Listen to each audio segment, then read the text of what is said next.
House of the Dragon Season 2 aired its final episode. So let's break it down episode by episode and analyze this season's many themes.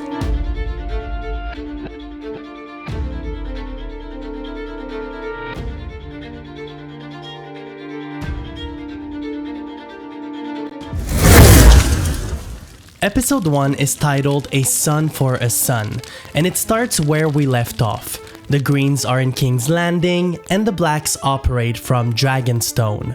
After seizing the Iron Throne and crowning Aegon, the Greens now control the seat of power. And they don't appear to have implemented drastic reforms to the traditional governance structure, meaning that Aegon's government operates similarly to that of his father, Viserys. The king's decisions are advised by his hand and grandfather, Otto Hightower, who skillfully plotted to place him on the throne in Season 1. The king is also counseled by a group of close advisors who sit on the king's small council. These include familiar faces grandfathered in from the previous administration.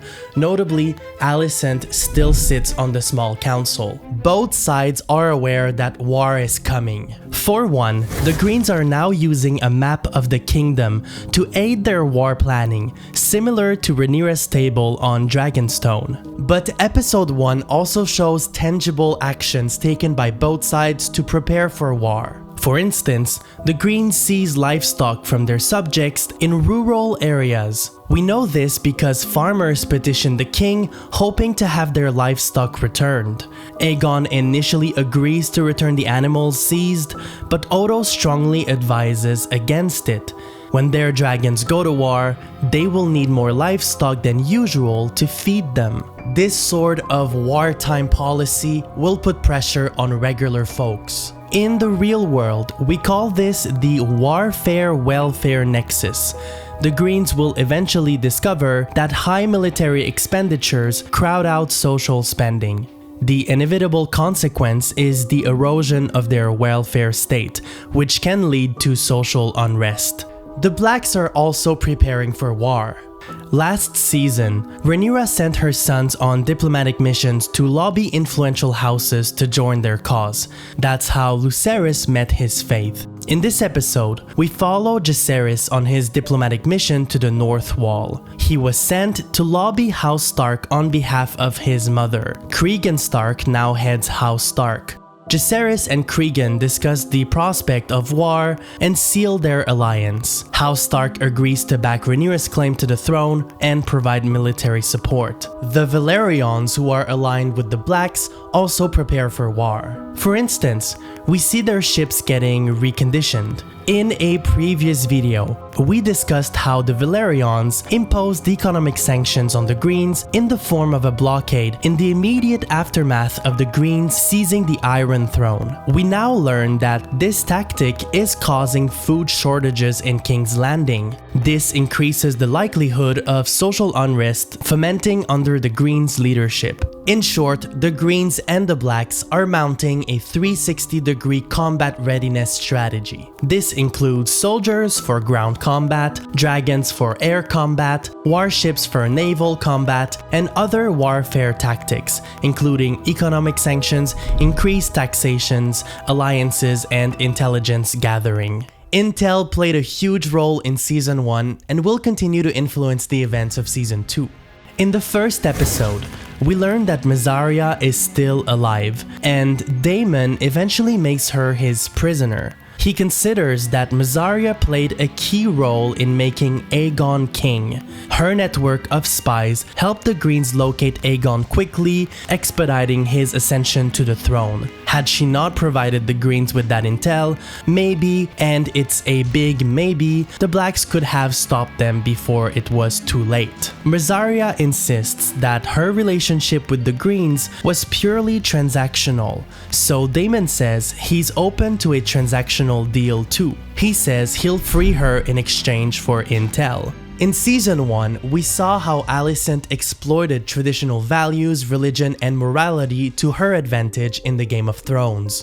In episode 1 of Season 2, she no longer upholds these principles after successfully placing her son on the Iron Throne. At the end of episode 1, Helaena catches Sir Criston Cole and Alicent in the act. Alicent is also disillusioned with her own power and influence on the king. Odo shares a similar sentiment. When they schemed to place Aegon on the throne, they thought he would be easy to control like Viserys, but Aegon is not fit to rule, nor is he an independent thinker. Throughout season 1, we see instances of Aegon being influenced to make and revert decisions. At some point in the episode, Larys suggests Aegon should fire Odo as his hand. Last season, we saw how the Greens, mostly Alicent, ostentatiously wrapped themselves in religious symbols to gain legitimacy. Similarly, in this episode, we see that the Greens commissioned gigantic statues of past Targaryen kings. This too could be a sign that they seek to legitimize their order in the line of succession. Naturally, episode 1 also delves into the topic of grief. The Blacks are grieving the death of Lucerys. This tragedy greatly affects Rhaenyra, who is nowhere to be seen for a few days after learning of the news. She eventually finds dragon remains washing up on the beach, and it's devastating. When Jacaerys returns from his diplomatic mission, they both cry together. It's very emotional.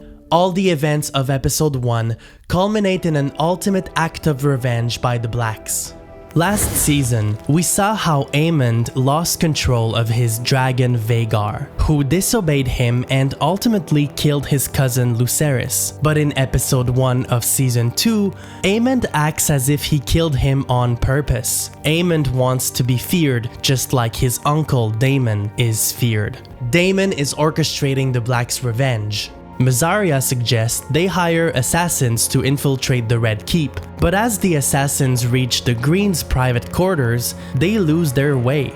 They cannot find Aemond, but they eventually stumble upon Helena's room, where the king's twins are sleeping. The assassins force her to point at her son, because in the end, the Blacks want a son for a son. And that's how the assassins kill Aegon and Helena's son instead of Aemond.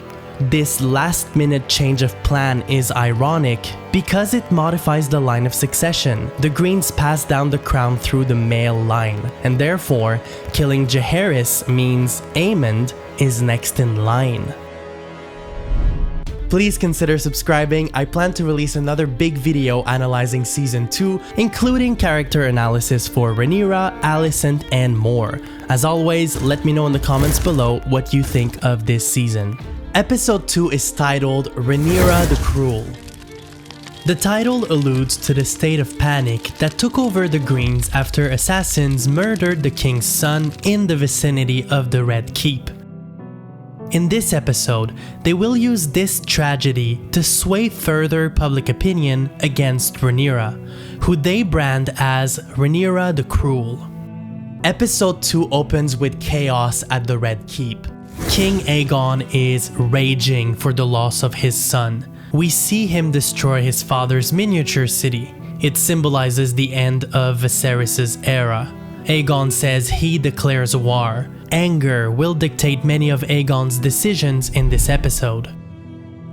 In season 1, Odo and Alicent plotted to place Aegon on the throne, hoping they would maintain their grip on power. But one could argue they were more successful at governing in the shadows during Viserys' final years in power than with Aegon. Alicent and Otto meet in private. Odo says the search for the murderers continues. He urges Alicent to remain calm and composed to navigate better what's coming, but Alicent breaks down in tears. She believes the gods are punishing her. Odo swears they'll seek retribution. He thinks the death of Jaehaerys could be used to their advantage. From the start, the Greens are on a collision course in this episode. We have Aegon, whose decisions will be motivated by anger, Alicent, who's paralyzed by grief, and Odo, who's coldly strategizing about the next step forward. This is exemplified at the small council meeting held in the immediate aftermath of the assassination. Aegon screams at everyone. He accuses Sir Criston Cole of failing to protect his family. Odo says now is not the right time to wage accusations. Alicent remains silent. Alicent and Criston Cole were in bed when the murder happened, so it's awkward. Aegon says Rhaenyra must pay for her actions. That's when Larys tells the king he is detaining one of the suspects. Aegon wants to kill him, himself. But Odo urges the king to think strategically and extort as much helpful information from the detainee before he kills him. Aegon accuses Odo of being too focused on protocol. Later in this episode, Larys extorts relevant information from him. The man admits that Daemon sent him, and then Aegon kills him. Ultimately, the king wants retribution through war. Aegon says, "I will not be seen as weak," to which Odo replies, "You're already seen as weak, Aegon." The Greens acknowledge that mistakes were made after Viserys' death, but Aegon fails to recognize he has a legitimacy problem. Odo reminds the council that Aegon had a hasty coronation and a dragon escaped the pit. He says the small folk sees this as a sign that Aegon should not be king.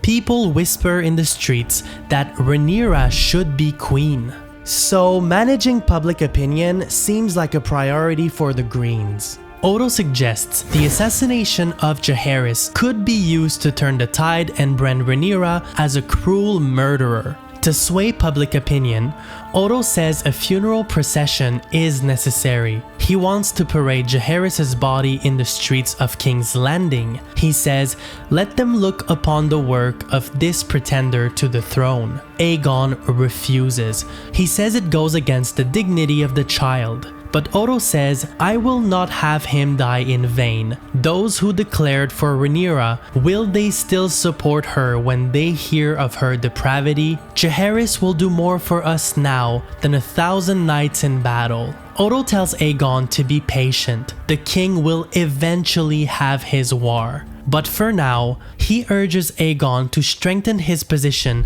among ordinary people. Now is the perfect time to talk about the role that gender plays in the story. Gender has always played a role in the Targaryen dispute for the throne. If Viserys was crowned king, it's because he was a man. And the Greens' claim to the throne rests on Aegon being a man. The Blacks reject that notion because Rhaenyra was officially named heir to the throne despite being a woman. So naturally, gender plays a different role in the two factions. We see an excellent example of this in the aftermath of Prince Jaehaerys' murder. Odo says the crown should use this tragedy to humanize the monarchy. He argues that women are uniquely positioned to convey the crown's grief. So when the Greens parade Jaehaerys' body in the streets of King's Landing, they also parade Alicent and Helaena. Odo says the realm must see the sorrow of the crown, a sorrow best expressed through its most gentle souls. Alicent and Helaena never agreed to participate in this PR exercise. Alicent expressively told the council, "I do not wish to be a spectacle," but the men around them forced them to do so anyway. Despite that, Alicent comes to accept the strategic necessity of Otto's plan. She tells her daughter, "When the people share our grief, they draw closer to us." Alicent agrees that exploiting their womanhood is strategic and necessary. Episode 2 further explores the relationship between the Greens and regular folks. It's becoming clear that the ruled people will play a vital role in the Dance of the Dragons. Odo recognizes that fact. For one, he was right that people attended the funeral parade. And visibly, the citizens of King's Landing shared Alicent and Helena's grief.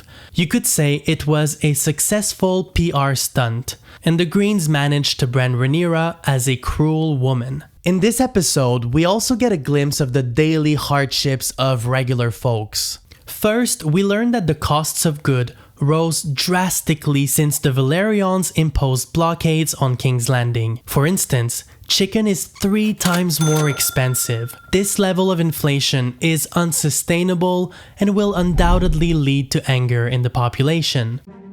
On Dragonstone, Maester Gerardus tells Rhaenyra that the Greens' latest PR stunt caused immeasurable damage to their position. He says, "It is yet unclear how the keep itself was breached," adding that thousands witnessed the funeral procession and that the people of the realm accuse her of murdering the boy. So the Greens' campaign is working. Rhaenyra says they must counter this narrative by crafting their own propaganda. She also fears retribution from the Greens, so she urges for more significant defense measures on Dragonstone and Driftmark. But Rhaenyra is adamant.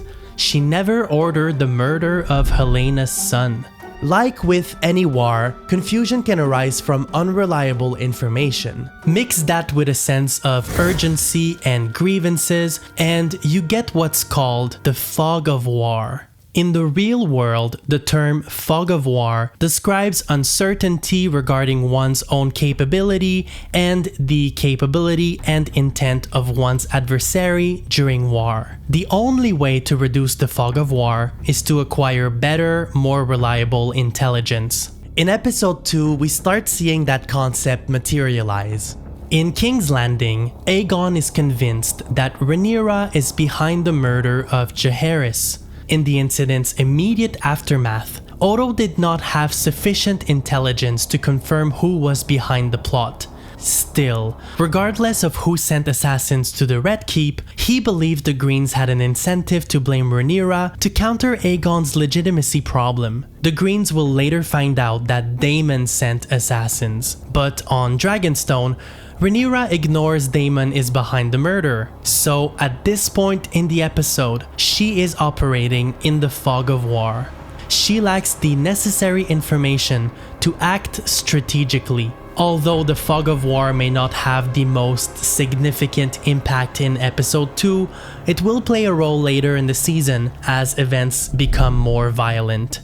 Daemon eventually admits to Rhaenyra that he sent assassins to the Red Keep. Rhaenyra is mad that Daemon went behind her to plot revenge in her name. This situation weakens her hand in the Game of Thrones. Daemon's descent is becoming a significant problem on Dragonstone. Rhaenyra cannot trust him anymore. She accuses Daemon of using her as a tool to grasp at his stolen inheritance. She says this is not the first time Daemon has gone rogue. Last season, when she was in labor, he sought to lead a council of war in her name. Daemon says he's faithful to Rhaenyra's cause. He tells her, "Am I not on my way to Harrenhal to raise an army in your name, Rhaenyra?"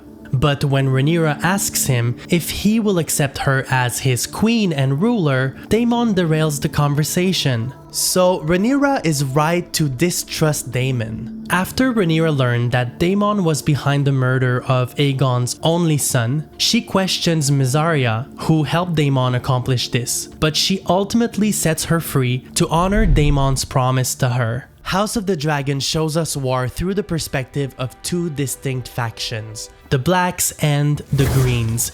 This war is the result of a fracture within the Targaryen family and Viserys' failure to recognize the succession crisis before he died. But the Targaryen family is not the only one affected by this schism. The civil war will affect families across the realm, and episode 2 shows this divide. In season 1, twin brothers Eric and Arik found themselves on each side of the conflict, with one swearing allegiance to Rhaenyra and the other to Aegon. In this episode, Sir Criston Cole sends Arik to Dragonstone to kill Rhaenyra. Because Arik is so strikingly similar to his twin brother Eric, he can easily bypass the Black security protocols. This plot inevitably ends in a bloodbath, with both brothers dead. Perhaps it's foreshadowing what's coming for the Targaryen family. Earlier in episode 2, the Greens exploited their grief to gain sympathy from their subjects. But it does not take long for Aegon to throw it all away. In a fit of anger, Aegon orders the hanging of every rat catcher in King's Landing because he cannot be sure which one was complicit in the murder of his son. This is an act of tyranny. Innocent men died at the hands of the crown. Fathers, sons, and brothers were murdered for no reason. This reckless act angers Odo, who understands the peril of enraging regular folks. This leads to an argument between Odo and Aegon. Odo says, "With your child's blood, we bought their approval. With your mother's tears, we made a bitter sacrifice against the deprivation to come, and you've thrown it all away." In this scene, Odo also tells Aegon that Viserys never intended for him to be king. He falls short of admitting how he and Alicent usurped the throne for Aegon. This culminates in the king getting rid of Odo as Hand, replacing him with Sir Criston Cole. In my opinion, this marks the end of Alicent and Otto's unofficial regency. Until then, they were more or less ruling in lieu of Viserys while he was sick and during the early days of Aegon's rule, but not anymore. Aegon is taken over and he's done taking advice from the old guard. Episode 3 is titled The Burning Mill. In the very first scene, a windmill is seen in the background as two houses argue over their land. The Blackwoods and the Brackens have been feuding for generations. But in this age of division, the conflict takes new meanings because the Blackwoods sided with Rhaenyra and the Brackens pledged their loyalty to Aegon. Very quickly, we're shown the aftermath of a violent battle between the two houses. This battle will later be named the Battle of the Burning Mill. So the conflict between the Blacks and the Greens affects everyone in the realm. It also shows how multidimensional wars can be. Did the Brackens and the Blackwoods fight for Rhaenyra and Aegon, or did they fight because they both claim the same land? In episode 3, the Blacks are reckoning with the assassination attempt on Rhaenyra, which resulted in Eric and Aric's death. At the burial, Rhaenys remarks how Odo would never have allowed this. She says, "Hotter blood has prevailed, I think." And she's right. Odo was not involved in the plan and was unhappy when he learned of it. Rhaenys says it won't be long before everyone involved forget why they're fighting. Rhaenyra insists they're fighting because the Greens usurped her throne. But Rhaenys mentions other events some may point to as the start of the war, like when Aemond killed Luke, or when Luke took Aemon's eye. She says they're reaching an inflection point and none of it will matter soon. The desire to kill and burn everything to the ground will take over. It'd be like asking what caused World War I. Most people will point to the assassination of Archduke Frank Ferdinand. But this event exists in a broader context, like mutual defense agreements in Europe, increased confrontations between imperial powers, the arms race at the turn of the 20th century, and good old nationalism. Similarly, in House of the Dragon, Rhaenyra points to the crowning of Aegon as the beginning of the Dance of the Dragons, but Rhaenys tells Rhaenyra this event exists in a broader context. Rhaenys suggests Rhaenyra reaches out to Alicent. Perhaps diplomacy between two old friends could provide for a peaceful path to end the war before it grows more violent. Rhaenyra says, "When we last met, Alicent said I would make a fine queen." This is completely delusional if you ask me, because a lot has happened since. Think about it. Until recently, Alicent acted as regent for Viserys. Upon the king's death, she moved swiftly to place her reluctant son on the throne, making her the Queen Mother as well as the Queen Dowager. She sits on Aegon's small council. Her other son claims to have murdered Rhaenyra's son, and the Blacks sent assassins to murder her grandson. It's too little too late for diplomacy. But despite that, later in this episode, Rhaenyra will risk her own life to speak to Alicent in person. More on that later. In King's Landing, we see the first council since Criston Cole replaced Odo. They discuss the battle between the Brackens and the Blackwoods. Aegon sees this as a positive. First blood in our name, he says. Tywin Lannister replies that both sides lost many men.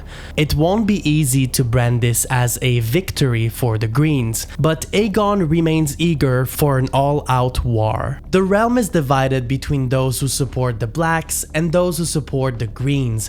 But the council also debates division within themselves. Tywin Lannister says his house is raising an army in Castle Rock. They also mention efforts by the Hightowers in Old Town.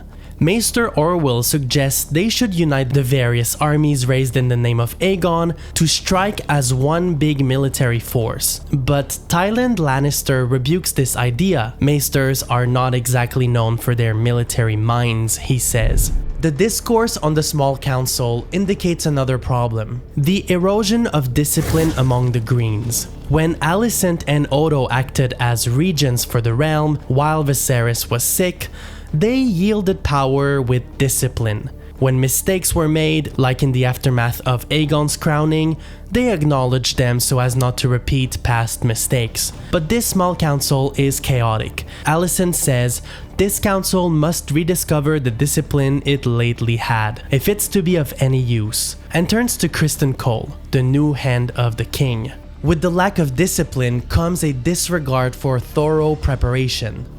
At this point, it seems like Alicent and maybe Maester Orwell are the only ones advocating for more time to plan the war. Criston Cole says the Riverlands are the key to the war. Harrenhal is the key to the Riverlands. I will ride out with those I can muster here.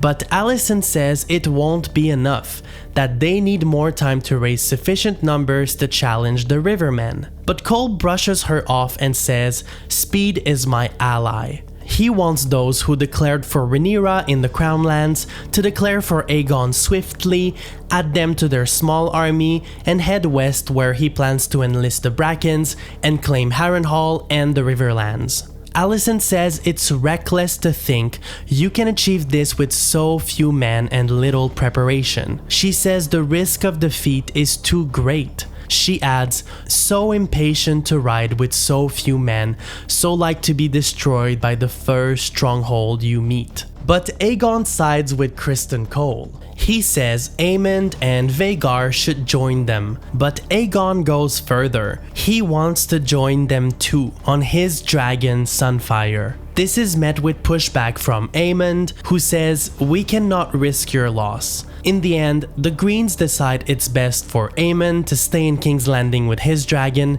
to protect the seat of power. It's also worth noting that Aegon was initially ready to fly to war, but Larys convinced him otherwise, invoking the so-called rumors that dark forces are trying to usurp his power. Larys says people believe Aegon was persuaded to fly to war with Sir Criston so that Queen Alicent may reign in his absence with Prince Aemond at her side. This is incorrect. Aegon insisted on going to war. It's Larys who convinced him otherwise. On Dragonstone, the Blacks are still reckoning with the failed assassination attempt on Rhaenyra. In the previous episode, Rhaenyra granted Mysaria her freedom. As she made her way to her ship, she passed by and recognized Arik. Mysaria turned back to alert the Blacks guards. Rhaenyra says she saved her life. Now Mysaria expects to be rewarded. She tells Rhaenyra, what is the life of a queen worth these days? Rhaenyra seems surprised that Mysaria expects to be rewarded. Mysaria adds, I would think you would wish to reward me. Rhaenyra asks her what she wants. She says, a place at your court. It's also worth noting that Mysaria, who was granted freedom and a boat to flee Westeros, decided to stay after alerting the Blacks about Arik. Now that she's responsible for saving Rhaenyra, her position has changed and she sees an opportunity to grow her power and influence. No need to flee anymore. But Rhaenyra needs more convincing. Mysaria says she knows the workings of the Red Keep and the movements of those who serve the Greens.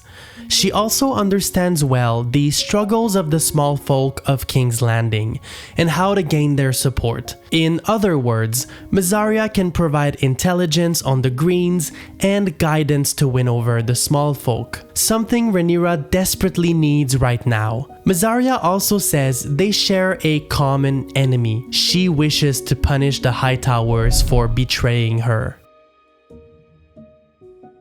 Now is a good time to review the two succession lines as they stand early in episode 3. You'll understand why later in this video. Let's start with the Greens. Aegon is king, and his only son was assassinated. He has a daughter, but since the Greens skip women, his brother Aemond is next in line. Since Aemond does not have children, the next in line is presumed to be Daeron Targaryen, the fourth child of Alicent and Viserys. We have not seen him in the show yet because he's growing up in Old Town away from King's Landing.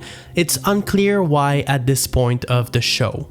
As for the Blacks, Rhaenyra is queen. Next in line would be her firstborn Jacaerys Velaryon. Since he has no children, the next in line would have been Lucerys Velaryon, but he died, which means the next in line is Joffrey Velaryon. Rhaenyra also has two sons with Daemon, named Aegon and Viserys. At this point of the show, they are presumed to be in the line of succession in their birth order. To mitigate the risks to her line of succession, Rhaenyra decides to send away everyone in the line of succession after Jacaerys. Joffrey is to be sent to the Vale under the protection of Rhaenyra's cousin, Lady Jane Arryn, who pledged an army in exchange for a dragon. Her cousin might be disappointed when she realizes that Rhaenyra is sending Tyraxes, a hatchling. Aegon and Viserys will be sent there temporarily until the Blacks secure a safer location to guarantee their survival far from Westeros. Rhaenyra asks Rhaena to travel with them to the Vale and to lobby Prince Reggio to provide Aegon and Viserys with greater safety in Pentos. Pentos is not featured on this map because it's located on the neighboring continent east of Westeros. Later in the episode, Rhaena leaves Dragonstone with Joffrey, Aegon, and Viserys, but also with two baby dragons, Tyraxes and Stormcloud. She's also seen taking 4 dragon eggs to safety. This is a really smart move from Rhaenyra, one that will benefit Targaryens for generations to come. Rhaenyra says, "Should all come to ruin here, you will bear our hope for the future." And she's right, because according to the director of episode 3, those are Daenerys' eggs. This is a slight change from the books. In contrast, the Greens will send Aegon and Aemond to war, putting at risk the king, his successor, and their 2 dragons. More on that later.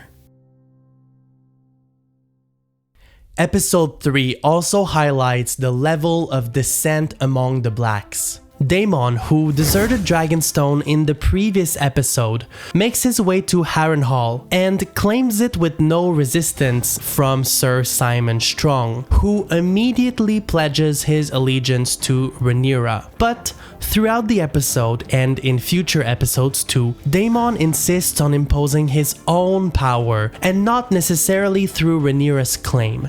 For instance, when Sir Strong says, "You will find no loyalty to Larys Strong here, my prince," Daemon insists on being called Your Grace, which does not appear to be the norm for king consorts in this universe, seeing how often Sir Strong mistakenly calls him my prince. But again, Daemon is also the first king consort in history, so it's unclear if everyone is confused or if Daemon is highlighting his own claim to the throne.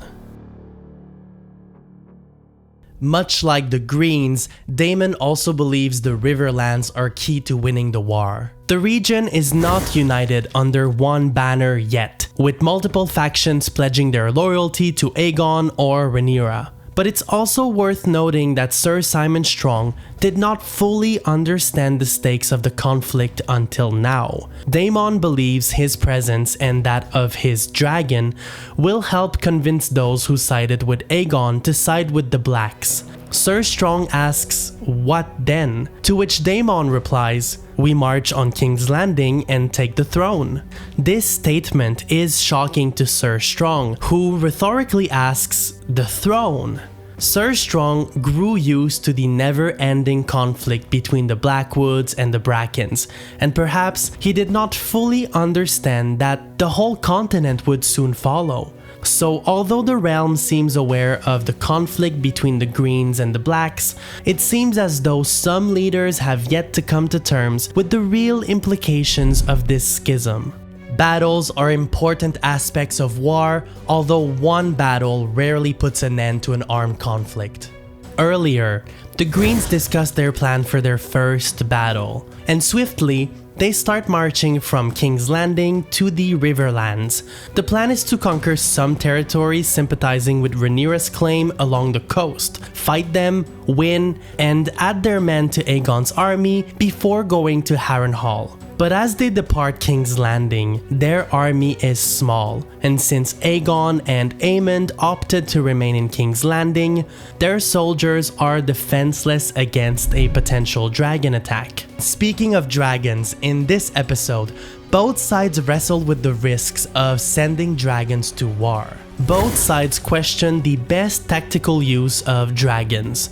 The Greens debated whether to send dragons with Criston Cole, but decided to use them to safeguard King's Landing for now. Similarly, Rhaenyra's council debates the most optimal use of dragons, with some councillors urging her to send their dragons out and burn down entire factions who support Aegon. But Rhaenyra wants to avoid dragons fighting dragons because it would destroy everything. She says fear of dragons is a weapon in itself. This concept is reminiscent of a real-life concept called nuclear deterrence. Simply put, nations with nuclear capabilities are theoretically deterred from using their nukes because they fear a potential retaliation from another nation with nuclear capabilities. For instance, if Russia launched a nuclear attack on the US would retaliate by launching a nuclear attack on Russia. That alone would deter either nations from launching a nuke in the first place, at least in theory. But in Hot D, dragons have individual riders. And as we've seen in the previous season, dragons are not as easy to control as dragon riders like to believe. And as we'll see later in this episode, when one side sends a dragonless army, they risk being wiped out by an enemy dragon. And that's what comes close to happening for Criston Cole, who Alicent's brother Gwaine also joins. When they see Baela's dragon patrolling in the sky, they seek immediate refuge because they're exposed. This time it's a close call, but it shows the peril of showing on a battlefield without a dragon to protect soldiers.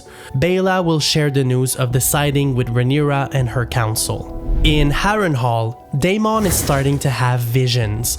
I'll go deeper into the meanings of these visions in the next video because they're more symbolic of Daemon's internal struggles than they are relevant to this recap and analysis of Season 2. But it's worth noting that throughout the season, multiple characters talk about Harrenhal as a haunted place where people are known to go mad. Why? Well, there are theories, but no clear answers as of now. For some reason I cannot explain, Rhaenyra is still under the impression that diplomacy remains a viable option, and that Alicent would be the appropriate conduit for this effort. With the help of Mysaria, she manages to sneak into King's Landing, disguised as a nun, and ambushes Alicent in the Sept. Apparently, that's the only place Alicent is ever left alone. Rhaenyra takes a blade out and attempts to convince Alicent to lobby for diplomacy with the Greens. Alicent insists that Viserys changed his mind and wanted Aegon to succeed him in his final hours. But Rhaenyra is troubled to learn that Viserys spoke of the Song of Ice and Fire to Alicent. It's a piece of folklore passed down by the Targaryens. It's about Aegon the Conqueror, a historical Targaryen king. But Alicent thought Viserys was talking about Aegon, her son. So Alicent and Rhaenyra both come to understand that Viserys did not change his mind after all. But Alicent says it's too late for diplomacy. Alicent's son sits on the throne. Her grandson died in the name of Rhaenyra's claim. Armies are being raised on both sides, and Aegon plotted to assassinate Rhaenyra. Alicent's power is diminished in the aftermath of Odo's departure. Alicent's hands are tied. It's so stupid to think she could flip or advocate for peace when both sides are already preparing for war. But perhaps their conversation could influence future events. More on that later. Episode 4 is titled The Red Dragon and the Gold. It opens with Daemon on Harrenhal. Sir Simon Strong informs him of the latest news. Aegon's army, led by Criston Cole, departed King's Landing and took 2 castles, Rosby and Stockworth. Aegon's army is also said to have tripled in strength. They suspect Cole is heading to Harrenhal next. Sir Simon Strong says they won't have time to raise an army, which amplifies Criston Cole's intuition that speed is his best ally. Despite that, Daemon tries to force House Tully to raise an army quickly. House Tully rules over the Blackwoods and the Brackens, despite the 2 houses fighting. The only problem is that Lord Grover Tully is old, sick, and basically incapacitated. So Daemon meets with the Lord's grandson and eventual successor, Oscar Tully. Daemon says he needs an army immediately and suggests Oscar should kill his grandfather and claim his lordship as fast as possible so he can raise an army before Aegon's men try to claim the Riverlands. But Oscar refuses. So Daemon asks Sir Simon Strong to summon the Blackwoods, who declared for Rhaenyra. Perhaps they'll be able to assist Daemon against Aegon's army. I know many who watched my videos on Season 1 disagree with my criticism of Rhaenyra's leadership.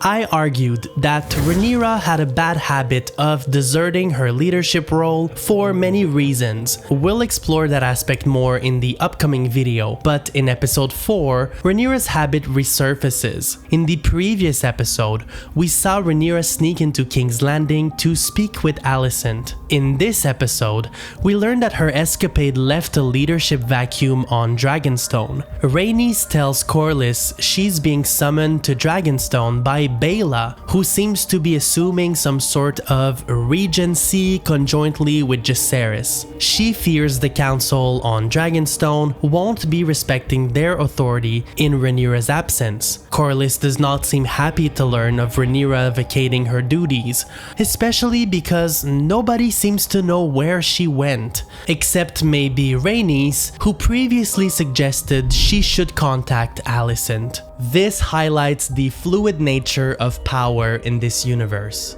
In Rhaenyra's absence, Baela and Jacaerys assume temporary power. But are they really yielding the power of the queen, or does power really lie in the hands of the council? Ultimately, Rhaenys was right. The council does not respect their authority, and some even make fun of them mid-council. In Rhaenyra's absence, the council tried to reach Daemon via Raven to know if any progress was made with the Riverlords, but they have not heard from him yet. So the council is freaking out, rightfully so in my opinion. Sir Alfred Broom, who serves as a military advisor to Rhaenyra, clashes with Rhaenys. He says, "The queen did not name you Hand. It is her voice or that of the king consort that we need to raise alliances and command our vassals. But they are gone." Corlys interrupts the council and scolds them for arguing, but realistically, at this point in the show, his leadership is no more legitimate than Rhaenys. This power vacuum is Rhaenyra's fault. Someone should always be designated to yield the power of the crown in her absence,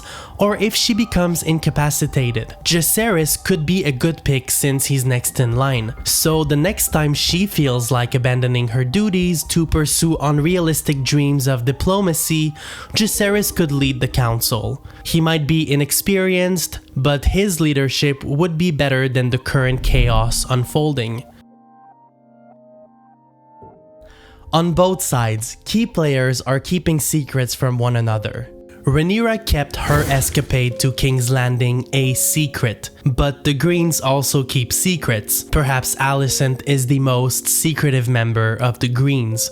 For one, she does not tell anybody about Rhaenyra's surprise visit to King's Landing. In episode 4, Alicent gets a secret delivery of moon tea from the Grand Maester. She says, "I will see it delivered discreetly." So presumably, Alicent told Maester Orwell that the tea, this world's version of the morning after pill, is intended for someone else, but she drinks it. Does Maester Orwell believe her? We don't know. All we know is that it was brewed and delivered in secret, likely to hide her secret relationship with Criston Cole. Alicent also takes this opportunity to have a private, dare I say secret, conversation with Maester Orwell. She asks him, "Do you believe Viserys wanted Aegon to succeed him?" The Maester says he doesn't know because Viserys never raised the matter with him. So perhaps even the Greens' closest advisors doubt Aegon's legitimacy.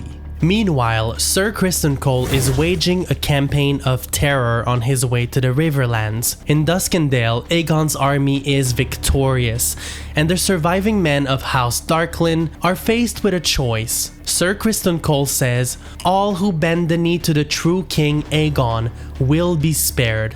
If they do, they're expected to join Aegon's growing army and continue to march in his name. If they refuse, they're going to be executed like their lord. Obviously, they all surrender and join Aegon's army. At this point in the campaign, Sir Criston Cole receives a letter whose content appears to change his initial plan. Sir Gawain Hightower tells him they're heading in the wrong direction. Harrenhal is to the west. In King's Landing, Aegon is furious to learn that Cole is marching on Rook's Rest. Aegon says Rook's Rest is a pathetic prize, but Aemond insists it's the right move since it's so poorly defended, and also because Rook's Rest is the seat of House Staunton, and Lord Staunton sits on Rhaenyra's council.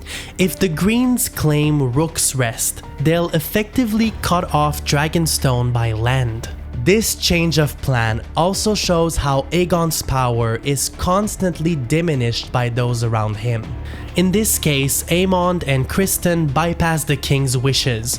Aegon wants Harrenhal back, but Aemond wants to conquer the coast first to cut off Rhaenyra. And in the end, Aemond's plan prevails. He wants to strengthen the Greens' army, weaken Rhaenyra's support on the mainland, wage the necessary battles in the Crown Lands, and later conquer the Riverlands.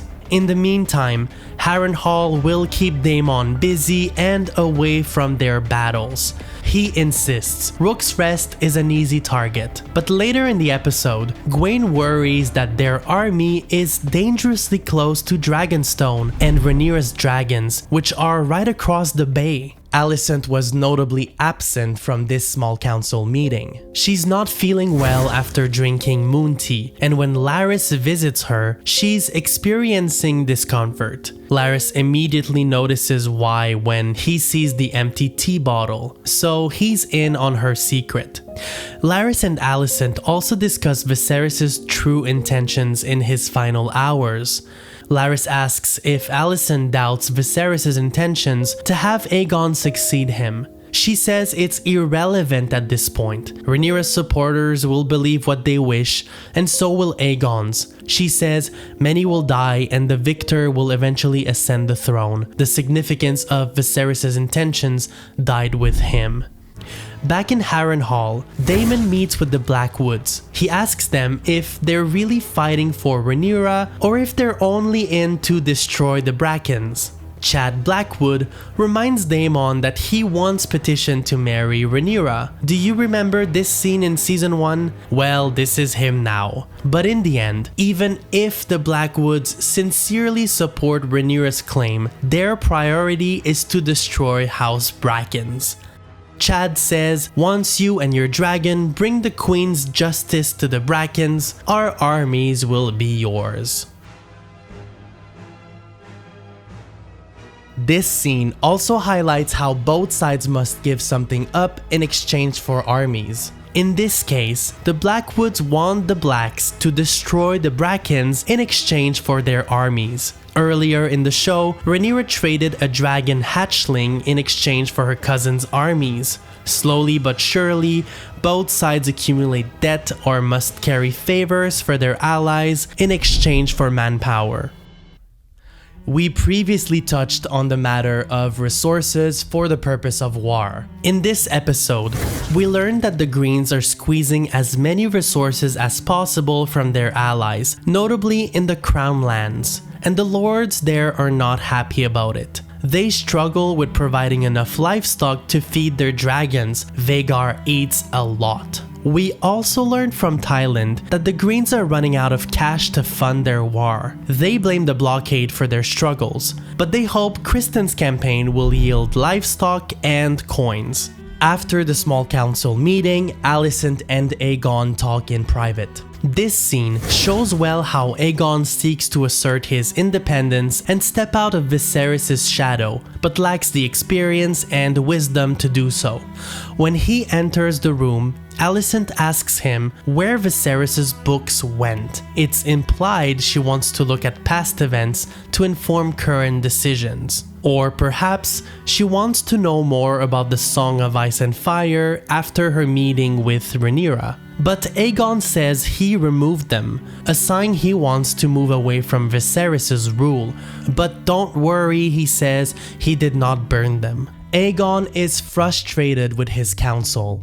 He says they're not taking him seriously. Alicent reminds the king that wisdom is not inherited, it's earned.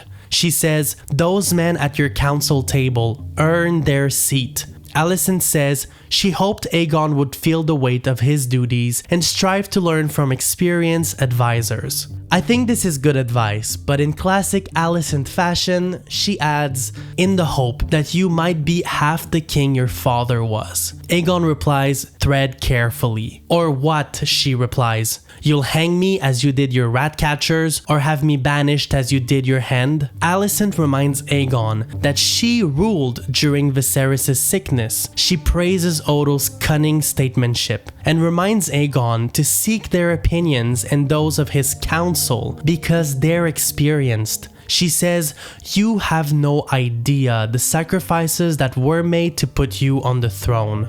So Aegon asks what Alicent advises him to do. She says, "Do simply what is needed of you. Nothing." There's no doubt that Alicent and Otto never truly intended for Aegon to rule. They always thought they could put him on the throne and yield power in his name through the small council, like they did while Viserys was sick. And to be fair, Aegon did not want to be king in the first place, so it was not a completely unrealistic expectation on their part. Basically, in this scene, Alicent tells Aegon to move aside and let them lead. He's doing more harm than good. Meanwhile, on Dragonstone, Rhaenyra returns to the small council as if nothing happened. Hey!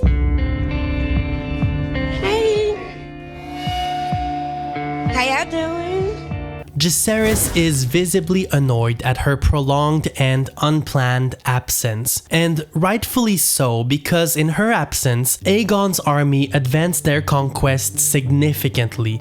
Criston Cole easily took territory in the Crown lands, including territory held by members of Rhaenyra's council. Jacaerys asks Rhaenyra where she was. He says, "You vanished without so much as a word." This is such a dereliction of duty that she should have at least informed Jacaerys. This is a recurring pattern for Rhaenyra, but Rhaenyra says her absence and secrecy were necessary, which makes me wonder if Rhaenyra truly trusts anyone at all. Could Jacaerys not keep the secret and rule in her absence? Rhaenyra says she went to King's Landing.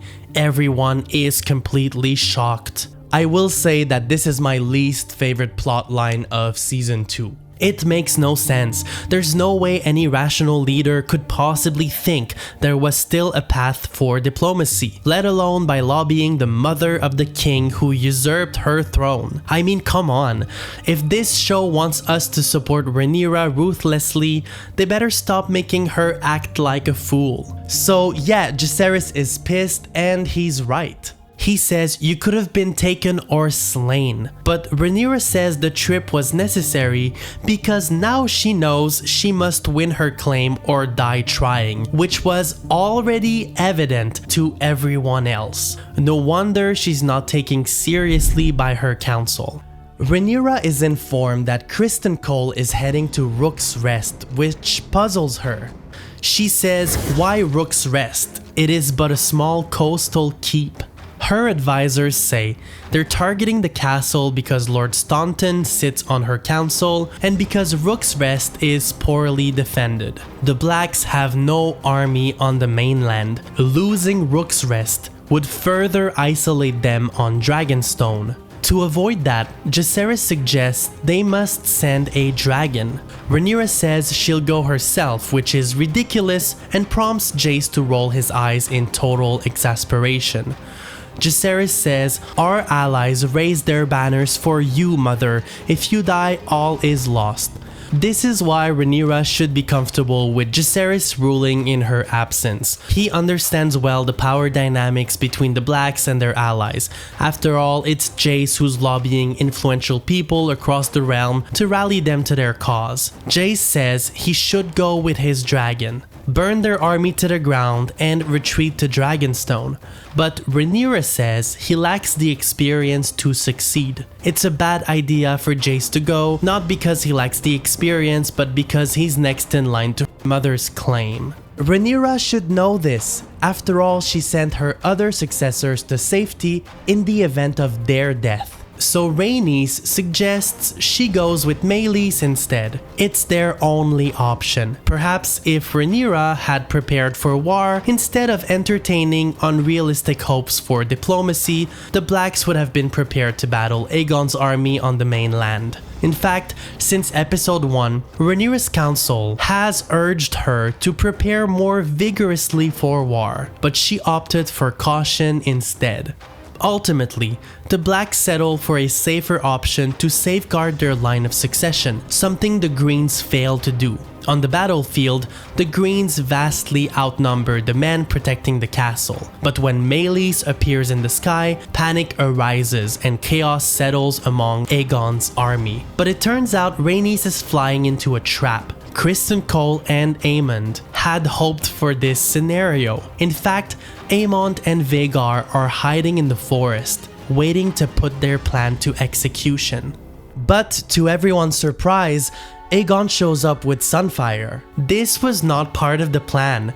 Criston and Gwaine are shocked and worried the king is risking his life. But Criston takes this as an opportunity to rally the troops. He tells his soldiers, "Your king has joined you." Aegon's unannounced appearance on the battlefield means that the king and his immediate successor are risking their lives in the same battle. This is a reckless move. Rhaenys and Aegon fight in the sky. Eventually, Aemond arrives on Vhagar and appears to attack Aegon and his dragon, who fall from the sky. According to online sources, the showrunners deliberately made Aemon's intentions unclear. Was this accidental, like with Luke, or was this deliberate? I tend to believe it was a deliberate move from Aemond. More on that later. After Aegon fell from the sky, Aemond chases Rhaenys and eventually kills her and Meleys. It's chaos and total destruction on the battlefield, but the Greens are ultimately victorious. In the midst of it all, Criston Cole lost conscience. When he wakes up, he runs towards the site of Aegon's crash, and he catches Aemond with his sword out, but he quickly puts it away when he hears Cole. The king is not dead, but he's severely injured. I believe Aemond wanted to finish him before anybody could discover his body. But again, the showrunners left this for interpretation, so let me know what you think. Episode 5 is titled Regent. This alludes to the king's inability to exercise power after being injured in battle, so the Greens will be forced to choose someone to rule while he remains incapacitated. Many people on Reddit did not appreciate this episode as much because there was a lot of talking and little action, but that's why episode 5 is so fascinating for the purpose of this video. We learned so much about power dynamics, alliances, geopolitics, and public opinion in this episode.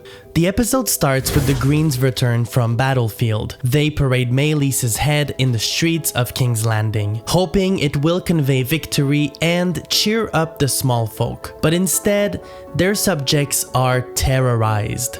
They think this is a bad omen. One citizen says, "I thought the dragons was gods." Slowly, the small folk realize dragons are not divine beasts, and perhaps those who ride them are not either. By the way, later in this episode, Rhaenyra confirms that Sunfire, Aegon's dragon, did not survive either.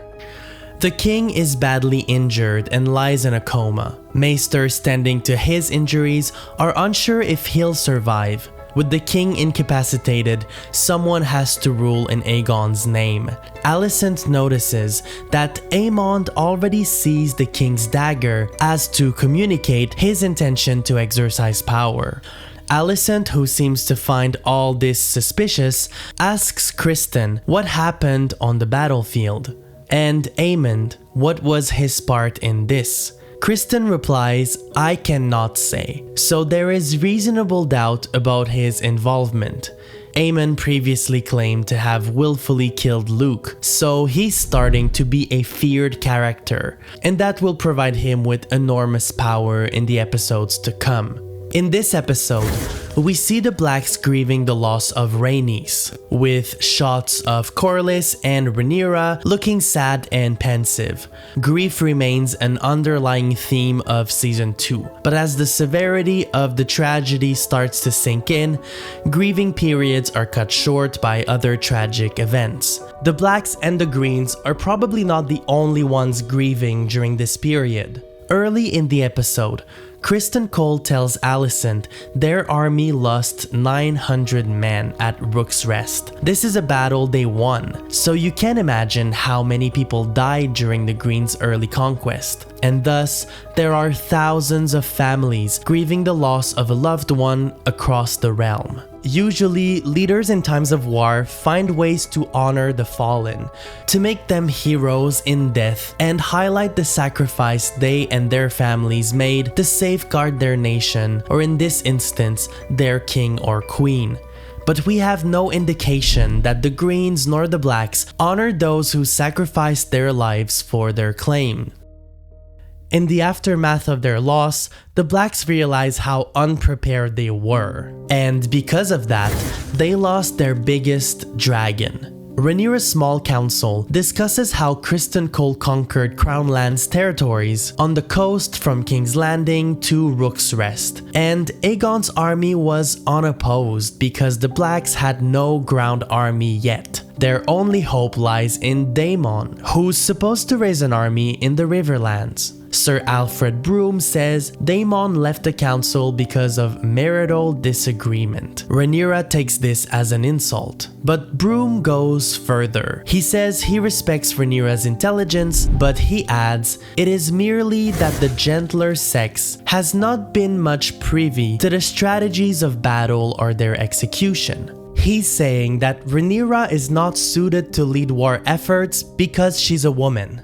This exchange shows that Rhaenyra faces additional leadership challenges because she's a woman. Episode 5 uses this theme to draw parallels between Alicent and Rhaenyra. Both women evolve in different environments and occupy different status in their courts. Rhaenyra is queen and therefore leads her court. Despite that, people around her, mostly men, doubt she has what it takes to lead war efforts. Rhaenyra replies, "There has been peace in our lifetime. You have seen no more battles than I have." So she focuses the conversation around experience, not gender. Later, Rhaenyra and Mysaria discuss the incident on the small council. Mysaria says Rhaenyra is legitimate, regardless of what men think, because she's her father's chosen successor. Rhaenyra says, "He did not prepare me to fight." She says if she had been a son, she would have been trained to fight. This is very interesting because in season 1, there was a scene of Viserys watching his sons and Rhaenyra's sons train for combat. So Aegon and Aemond were trained, but Rhaenyra was not. She's right to point out how her gender always shaped her life. But she admits that being a woman also had its perks. She says she was taught the name of every lord and castle between Storm's End and the Twins, knowledge that also comes handy at a time of war. She also mentions the weight of history on her shoulders. No woman ever claimed the Iron Throne at this point in the timeline. Meanwhile, Alicent, who has legitimate experience leading the realm, also faces gender discrimination. At the first small council meeting since Aegon became incapacitated, everyone agrees they must swiftly name a regent to ensure the stability of the crown. Alicent volunteers. She says, "I myself served in this role for my husband. I am well prepared to do it again." But much like Rhaenyra's counselors, they question her capabilities. Lord Jasper Wilde says, "You played your part admirably in a time of peace, Your Grace, but circumstances have changed." There is an obvious parallel between Rhaenyra and Alicent here. Both women are viewed as incapable of leading during wartime. Aemond is suggested as a better option because he's the immediate successor of Aegon, but Alicent opposes his candidacy. She says his lack of restraint has already cost us dearly. Maester Orwell sides with Alicent. He says her experience would provide the best path to security, and he insists she skillfully performed the crown duties when Viserys was sick. Lord Jasper Wilde says, "Experience is valuable, yes, but the Dowager Queen is a woman." Much like Rhaenyra, Alicent refocuses the conversation around experience, not gender. She says, "I am no stranger to rule or sitting at this council." She acknowledges Aemond's strengths. He's a fierce dragon rider, and he's a skilled warrior. His experience is ideal for the field, but her experience is ideal for the regency. Larys says having a woman assume the regency would undermine the Greens' legitimacy to the throne because their claim to the throne is based on the male line of succession. And there lies the main difference between the Blacks and the Greens. In the end, everyone except Maester Orwell sides with Aemond. It's also important to say that during this whole exchange, Aemond did not say a single word. He did not argue for his leadership. He did not have to justify why his experience would be useful. He said nothing because he did not have to. He knows the Greens will always pass power down from man to man. Later in this episode, when Daemon is confronted by Alys Rivers in Harrenhal about his legitimacy over Rhaenyra's claim, he says Rhaenyra cannot succeed because the people who support her will not be led by her. They look to a man for strength. This goes to show how prevalent gender bias is in this world. In this scene, Daemon also admits he wants the throne for himself, and Rhaenyra can join him as his queen, but he has no intention of letting her rule. At the end of the episode, Rhaenyra is seen reading about Visenya Targaryen. Without getting too detailed, Visenya was a Targaryen warrior. She was the first rider of Vhagar and the first to yield Darksister the sword. It's a sort of representation matters moment. Gender is a major theme of Season 2. We'll explore it in depth in my next video. Descent is a recurring theme for the Blacks in this season. Some people like Daemon go behind Rhaenyra's back to implement their own plans. In episode 5, Jacaerys is fed up with his mother's lack of action. He also finds it humiliating that everyone else is sent into action except for him.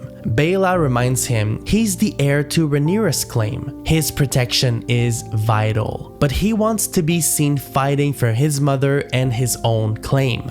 So he decides to act without the approval of Rhaenyra or her council. At first, he plans to go to Harrenhal to confront Daemon and convince him to recommit to Rhaenyra's claim. The Riverlands will be vital to winning the war, and Daemon has not given any updates on his efforts to raise an army there. But Baela says Rhaenyra could not control Daemon, so Jace won't be able to control him either.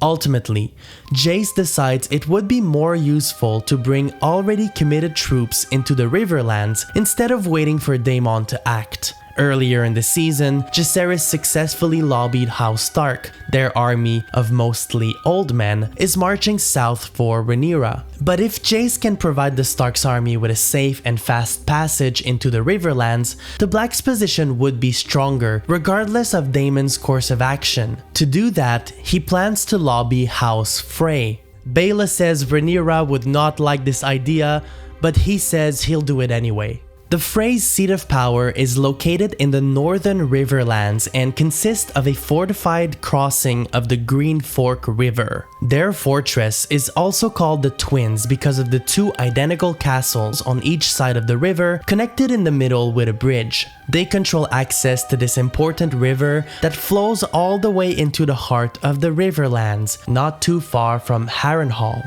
Maybe Jace is not wrong to doubt his uncle's ability to raise an army in the Riverlands. In previous episodes, Daemon insisted that his presence and that of his dragon would suffice to convince every house in the Riverlands to pledge their loyalty to Rhaenyra. So Daemon confronts the Brackens with his dragon. He says, "You have no choice but to submit. Renounce the false King Aegon as a usurper and bend the knee to me, or your house burns." But the Brackens tell him they'd prefer burning to death than siding with the Blackwoods. In the end, Daemon lets him go. He says he came in the Riverlands to raise swords, not corpses. But it's hard to believe the Blackwoods and the Brackens will ever fight alongside. In the previous episode, the Blackwoods pledged their army to Daemon in exchange for destroying the Brackens, so Daemon fails to recognize how deep the divisions run in the Riverlands. In a later scene, Daemon takes his descent a step further. When a payment matter arises with Sir Simon Strong, Daemon refuses to petition Rhaenyra and says he'll come up with the payment himself. Sir Strong says, "Very well, my grace." But Daemon replies, "You should address me as my king." Sir Strong says Daemon is the prince. At best, he's king consort. But Daemon says, "The last bit seems unnecessary, don't you think?" So Daemon slowly imposes his own authority over Rhaenyra's claim. At first, he insisted on being called Your Grace instead of My Prince. Now, he wants to be called My King instead of Your Grace. In any case, both Jace and Daemon act in descent to Rhaenyra to secure some victory in the Riverlands. In this episode, we see that Rhaena safely made it to the Vale. As per Rhaenyra's plan, she and the children stay with Lady Jane Arryn. Rhaenyra's cousin pledged an army of 15,000 men to her cause in exchange for protection in the form of one dragon. But Rhaenyra sent her a tiny baby dragon, so she's not impressed. The Arryn's seat of power is this castle called the Eyrie, and it's said to be impenetrable by land because the main castle is high up. It's protected by multiple gates and defended by many military checkpoints. The only way to seize the castle is by air with a dragon. That's why Lady Jane Arryn wants a dragon of fighting age. But Rhaena tries to secure her army anyway. She says Rhaenyra exceeded your terms. She sent 2. Rhaenyra never committed 2 dragons to Lady Jane Arryn, but still she's not impressed, because both dragons are tiny and useless to defend their seat of power in the absence of her army. Episode 5 continues to explore the impact of the war on small folk. Resources are scarce. We see rotten produce and people fighting for food. They also seem to line up for what appears to be a soup kitchen. Mysaria, who understands the small folk well, later tells Rhaenyra that parading a decapitated dragon in the streets of King's Landing was a mistake. People see it as a dark omen. She says people are afraid and hungry. They know the king has fallen in combat. She says the citizens of King's Landing are eager to return to a time of peace, and they associate peace with Viserys. So Mysaria believes Rhaenyra could capitalize on her father's legacy and reputation to craft a favorable narrative in the capital. Mysaria is telling Rhaenyra to give the small folk hope, to give them a reason to trust her. Mysaria says there is more than one way to fight a war. As soon as Aemond is named regent, the small council shifts immediately. For one, he is more focused than his brother. He immediately wants to know where the Greens stand in the Riverlands. He's hyper-focused on the war efforts. This scene plays out as the camera focuses on Alicent, who seems worried. She doesn't trust Aemond, and she suspects he had something to do with Aegon's injury. Alicent seems more afraid of Aemond than she was of Aegon. With Aegon, she felt comfortable telling him to step aside and let experienced people make difficult decisions. But Alicent does not seem comfortable confronting Aemond outside the council. The only person who will stand up to Aemond is Helaena. In a later scene, Aemond is seen contemplating the Iron Throne, and Helaena asks him if it was all worth the prize. So Alicent is not the only one who believes Aemond had something to do with Aegon's fall, but Helaena is the only one who confronts him head on. Maester Orwyl tells Aemond they should also focus on the small folk in King's Landing. People are aware of the Valyrian's blockade. He says many people are fleeing the capital and spreading fear across the realm. Not good for the Greens. But instead of taking the threat seriously, Aemond says, then let the gates be closed. No one is to leave or enter save with our consent. So Aemond's first decision as regent is turning King's Landing into a sort of hermit kingdom. Alicent looks increasingly worried, and it doesn't take long before we understand why. In the next scene, we see a regular family discussing their options as life in King's Landing becomes unsustainable. This character is named Hugh Hammer. I know he's important to the story, don't worry, I'm not forgetting about him. I'll break it all down when we get there, but for now, they're providing us with good insight into the lives of regular people in King's Landing. Their child is sick, the city is no longer safe, crimes are rampant, there is no food.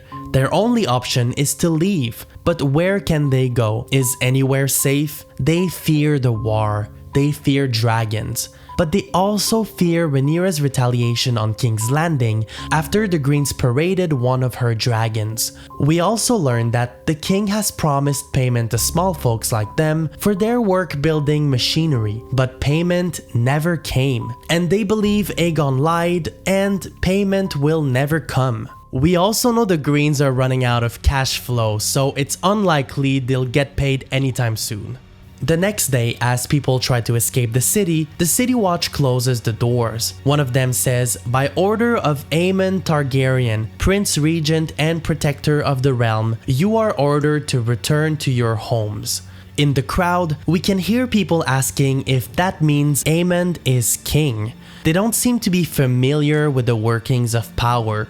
Why would they? I don't think they receive civic education in King's Landing. All they know is that Aemond is in charge. This is likely to incite more fear within the population. At this point of the show, we don't know Aemond's reputation among small folk, but it's probably not that good. This quick change of leadership is a sign of instability. It's also likely to reinforce the belief that Aegon was never meant to be king. It's another bad omen.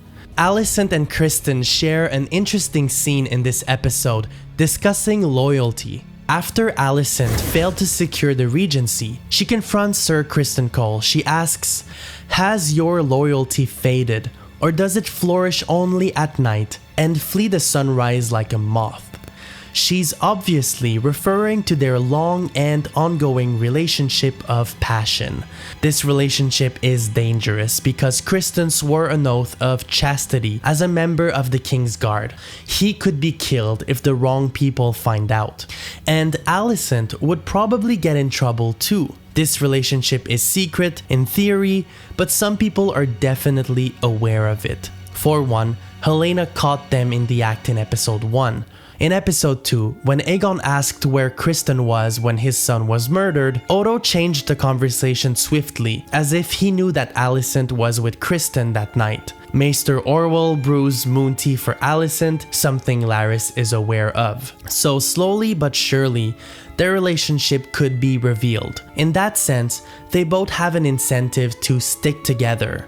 Alicent is also right to expect loyalty from Criston Cole. If you remember, in season 1, Alicent saved Criston from himself, and he pledged his loyalty to her. Without her intervention, he would never have ascended to become Hand of the King. But Criston says he is forever changed by the battle at Rook's Rest. He's traumatized by the sight of men being burned alive. No armor can protect from a dragon. He says, "We have given the war to the dragons. A dragon rider should lead us." So Criston is acting out of fear, not loyalty. He's also right that Alicent was not on the battlefield. Aemond was. In addition, Aemond and Criston have been working closely together for a while now. Last season, they teamed up to find Aegon, who was running away from his coronation. Earlier in season 2, they held private meetings to strategize about war efforts without Aegon. And on the battlefield, they worked together behind Aegon's back to seize Rook's Rest. But I think Alicent was referring to a broader sense of loyalty, not just to her, but loyalty to Aegon. After all, Aegon banished Odo and made Sir Criston Cole his hand. Alicent suspects Aemond had something to do with Aegon's injury. She thinks Sir Criston Cole knows more than he's willing to say, and therefore, by siding with Aemond as regent, Cole is also shifting his loyalty away from Aegon. Later in the episode, Jacaerys is seen lobbying the Freys. They say the lord who rules over their territory, Grover Tully, has not declared for Rhaenyra. As we know, Lord Tully is old and incapacitated, but that turns out to be an excuse. The Freys are hesitant, but it's not because they doubt Rhaenyra's claim or because Lord Tully has not declared for her. Instead, they fear Vhagar. Jacaerys says, "You fear a dragon leagues away when mine sits outside your walls." The Freys want protection. Jacaerys says he'll offer them his protection, but he also makes an offer he can't guarantee. He says his uncle Daemon will also protect them. Jace offering 2 dragons to protect them against Vhagar reassures the Freys, but they want more. They want lordship. Let's break this one down because it's more complicated than it seems. Put simply, Larys Strong is Lord of Harrenhal, but Larys abandoned Harrenhal and resides in King's Landing, where he sides with the Greens. The rest of House Strong turned their backs on Larys because they suspect he killed Harwin and Lionel Strong in the previous season. Earlier in season 2, Sir Simon Strong said nobody believes Harwin and Lionel died in a fire in Harrenhal unless it was nefarious. It's the dampest place on earth, he insists. Nothing burns on accident. So, the Freys sees an opportunity. If the Blacks win the war and the Greens perish, then Larys, Lord of Harrenhal, would also fall with them, thus leaving an opportunity for the Freys to be elevated to the ranks of lordship, namely by becoming Lord of Harrenhal. Jacaerys says, "For that, my mother will want more than your crossing." Jace also wants them to declare openly for Rhaenyra. Again, Rhaenyra is unaware of this transaction. But at the end of the episode, she tells Jace she's proud of him for taking action, so all is well. In the Riverlands, Sir Simon Strong tells Daemon that the Blackwoods overwhelmed the Brackens in Stonehenge, so for now, Daemon prevailed. But it won't take long for Daemon to realize that all politics is local. Soon after the Blackwoods' victory over the Brackens, the Riverlords demand an emergency meeting with Daemon in the middle of the night. They tell him the Blackwoods looted and burned holy septs on Bracken lands. Those are places of worship. That's a big no-no. The Blackwoods also burned their fields and farms, and they stole their livestock. They're putting civilians to the sword. They're committing atrocities toward women and children. In the real world, we would call these war crimes. But the Riverlords don't know that Daemon told Willem Blackwood to attack the Brackens with brute force. He thought this would convince them to join the Blacks, but it backfired. Daemon says he gave the Brackens a chance, but they would not see reason. But the Riverlords insist the Blackwoods are exploiting the war to commit atrocities, and they did so carrying House Targaryen banners. The Riverlords warn Daemon that they won't raise their banners for a tyrant like him. So Daemon's alliance with the Blackwoods is becoming a real problem and may weaken the Blacks in the Riverlands. Another alliance is key to the Blacks' victory. The Velaryons put in place a blockade that's proving effective against the Greens, but it's clear their glory days are long gone. Corlys says High Tide isn't what it used to be. Rhaenys is dead, Lucerys is dead, Laenor is presumed dead, Laena is dead. Baela tells Corlys that Rhaenyra wants to make him her hand. But he says, even the death of my wife does not content her. Has she not asked enough of my house? He's tempted to flee and sail west. This is a recurring pattern for Corlys. He is known for sailing away from his troubles. He did so in the previous season. But Baela tells him to get it together. She says they haven't sacrificed so much to abandon now. So Corlys will eventually accept to be Rhaenyra's hand. He also says he wants to make Baela heir to Driftmark, but she refuses. She says, I am blood and fire. Driftmark must pass to Salt and Sea. Also, Baela and Jacaerys are engaged, so if the Blacks prevail, she would eventually become queen consort. In addition to the parallel between Rhaenyra and Alicent regarding their gender, this episode draws another parallel, this time between Rhaenyra and Aegon. In the last episode, Aegon decided to join the battlefield against the wishes of his advisors. Similarly, at the end of this episode, Rhaenyra says, I'm a dragon rider as well, with a war being fought over my ascension, and yet I must wait here. But there is a stark difference between the two. Aegon wants to fight to avoid being perceived as weak, whereas Rhaenyra says she feels bad for sending others to fight and be failed in my name. There are so many parallels to be drawn between both sides. We'll explore these in more depth in the next video. Now is a perfect time to update everyone on dragons because they'll become more important in future episodes. Currently, the Blacks have Syrax ridden by Rhaenyra, Caraxes ridden by Daemon, Vermax ridden by Jace, and Moondancer ridden by Baela. The Blacks have 2 baby dragons and 4 dragon eggs in the Vale, all worthless to the current war efforts. But they also have more fighting age dragons. These dragons are Seasmoke, formerly Laenor's dragon, Vermithor, the giant dragon we saw at the end of season 1, and Silverwing. But these dragons don't have riders, so they're useless. Jacaerys suggests they should look into their other Targaryen relatives, those with Targaryen blood who never ruled, distant cousins among noble families. Maybe they could ride these dragons. The Greens have fewer dragons. They have 2 dragons of fighting age, Vhagar ridden by Aemond and Dreamfire ridden by Helaena, but Helaena is no warrior. They also have 1 dragon in Old Town, ridden by Daeron, but at this point of the show, we don't know if he's of fighting age. We'll update this chart as we go. Episode 6 is titled Small Folk. The title refers to the role that regular people will play in the Dance of the Dragons, and in this episode. But for now, the Greens' conquest continues.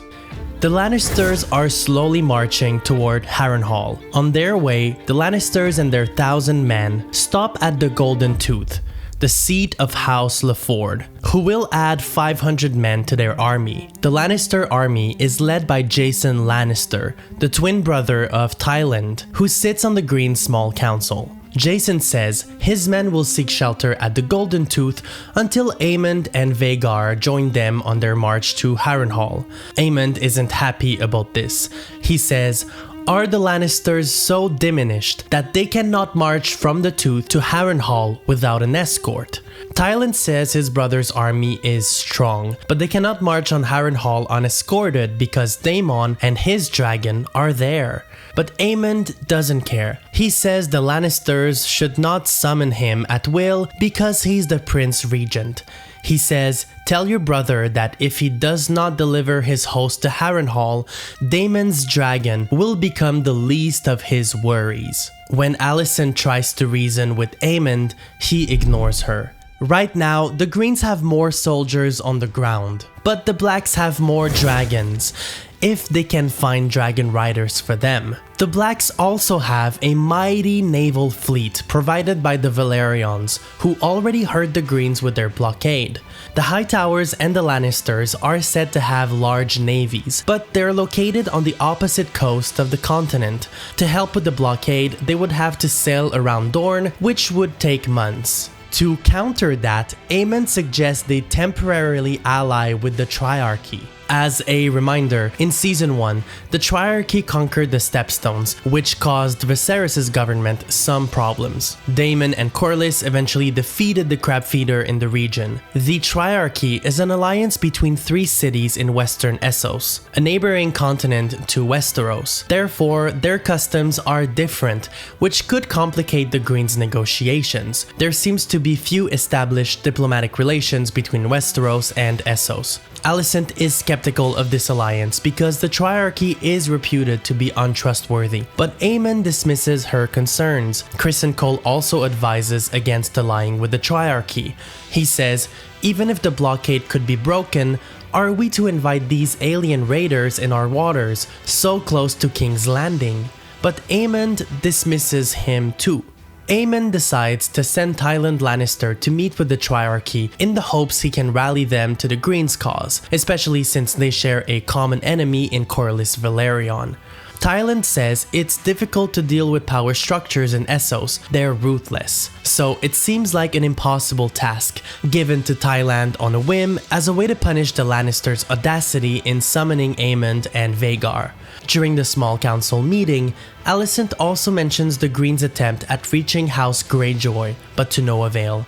Lord Jasper Wilde suggests they could entice Dalton Greyjoy to join their cause by proposing a marriage with Alicent, but she says it's out of the question. After the small council meeting, Aemon asks to speak privately with Alicent. He says, "Remind me of your place on the small council." She says she brings her experience to the council and a tempering voice. Aemon says Alicent served the realm well, and then he fires her. He adds, "I'm sure you'll be much pleased to return to more domestic pursuits." So gender plays a role in their dynamic, although I'm sure there's more to it. Alicent seems to believe Aemond is angry at what she calls the indignities of his childhood. On Dragonstone, Rhaenyra makes a dire assessment of her current position. She says, "I have lost Princess Rhaenys and her dragon. I hold an island seat with no land army, and I must not go to battle myself lest I am slain or captured, and with me are hopes of victory." So for now, she says it's best to strengthen her position by herself, regardless of Daemon's intent. To do that, she needs to find dragon riders. Rhaenyra believes Sir Steffon Darklyn could be a good contender because he's of noble birth and because there have always been rumors of the Darklyns and the Targaryens having common blood. Rhaenyra says she researched and found that Steffon's great-great-grandmother was a Targaryen princess, but when they put it to the test, they soon realized that finding dragon riders won't be so easy. At this point of the show, Daemon's dream of raising an army in the Riverlands is a failure. Alice Rivers tells him he needs House Tully on his side. They may not be the wealthiest house, but their leadership is what keeps the Riverlands together. Daemon comes to understand that he must rally House Tully at all costs. In this episode, we see how the small folk grow to resent the Greens. In the pub, Madame Sylvie, the brothel owner, says it makes you sick, doesn't it? Knowing they're banqueting every night at the castle while we go without. She says her brothel girls were taken to the Red Keep a few nights ago. They witnessed how the royals feasted. Meanwhile, regular people are starving. However, this situation will also allow the Blacks to influence public opinion against the Greens further. Mysaria says it's harder to wage war abroad when you must also keep peace at home. At a small council meeting, Larys says people are angry and unrest is in the air because there isn't enough food. Aemond asks, why is the anger directed at us? He says it's Rhaenyra's fault if they're starving, it's all due to her blockade. This shows how Aemond does not really understand the duty of his office. The small folk of King's Landing look to whoever sits on the Iron Throne for leadership. They don't necessarily understand or care about the complex geopolitics of the Velaryon blockade. Why would they? I don't think King's Landing is known for its free press or education system. However, citizens understand that there is insufficient food for everyone. Put simply, under Viserys they had enough food. Under Aegon, they don't. Who's to blame? Larys echoes what Mysaria told Rhaenyra. He says, the enemy without may be fought with swords. The enemy within is more insidious. Larys's comment may have been directed to Aemond regarding the small folk, but it also applies to the scene immediately following the small council meeting. Maester Orwell told the council that Aegon was slowly regaining consciousness, so Aemond wants to speak to him in private. Aemond can only stay in power if Aegon remains incapacitated or if he dies. Aemond asks Aegon if he remembers anything, but Aegon insists he does not. At this point of the story, we don't know if Aegon truly does not remember or if he says he doesn't remember because he fears Aemond. In the Vale, Rhaena stumbles upon a large burned patch of grass as though an adult dragon is roaming in the area. Lady Jane Arryn tells Rhaena that rumors of a large, wild dragon in the Vale started shortly after the war. The same day, Rhaena learns that Prince Reggio accepted to shelter Rhaenyra's youngest children in Pentos, away from the growing war. This is what Rhaenyra wanted. The children will travel to Pentos aboard a merchant boat to ensure a safe, undetected journey. Lady Arryn will provide 6 additional guards to protect them on their journey. They won't leave until the next episode. Throughout this episode, Mysaria and Rhaenyra talk of a plan and of sending gifts. The gifts in question are both utilitarian and a solid piece of propaganda. They send a ton of food to King's Landing on watercrafts decorated with Targaryen flags. This allows Rhaenyra to be credited as a savior for the people of King's Landing. It will cause unrest in the city and deepen the people's dislike for the Greens. Rhaenyra is playing the blockade card very well. She's responsible for the blockade. If there isn't enough food, it's because of her. But she also takes credit for her generosity toward the people. This also sends the signal that Rhaenyra is not at war with the people, she's at war with the Greens, and it's an important distinction. Episode 6 highlights how the war is spreading across the continent. Grand Maester tells Alicent that war is raging in the Reach. House Beesbury raised arms against the High Towers. This is a sort of local rebellion, if you will, because House Beesbury was sworn to the High Towers. but they have reasons to be angry at them. In episode 9 of season 1, Lord Beesbury questioned the Greens' right to ascend the throne after King Viserys' death. Criston Cole made an example out of him and showed how dissent would not be tolerated on the small council. House Beesbury cites retribution for this event as their motive to raise arms against the Hightowers.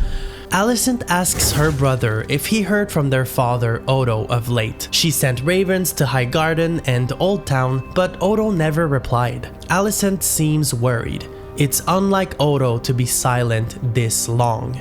But her brother says their father will send news when there is news to be shared. Alicent asks Gwaine about her youngest son, Daeron. Gwaine knows Daeron better than Alicent because he's being raised in Old Town. She does not seem to know him much, despite Daeron being a teenager now. Gwaine says Daeron is clever and kind. He says it's better to raise a child in Old Town than at the Red Keep. Words of Rhaenyra's gifts are spreading in the city. This leads to chaos in the streets as hungry people fight for food. Alicent and Helaena, who were praying at the Sept, are urgently evacuated. This scene starkly contrasts with a previous scene in the season. It shows how public opinion shifted quickly after Odo's departure. Alicent tried to warn Aemond about the peril of his policies, but he would not listen.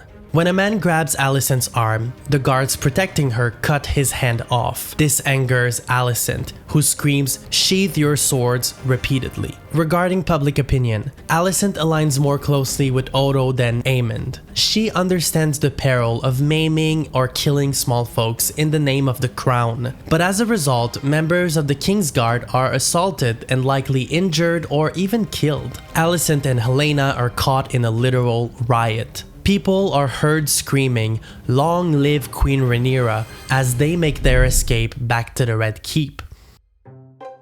Season 2 of House of the Dragon sometimes feels like a horse race, with key players betting their political future on a specific heir to the throne by facilitating, preserving, or enhancing their power.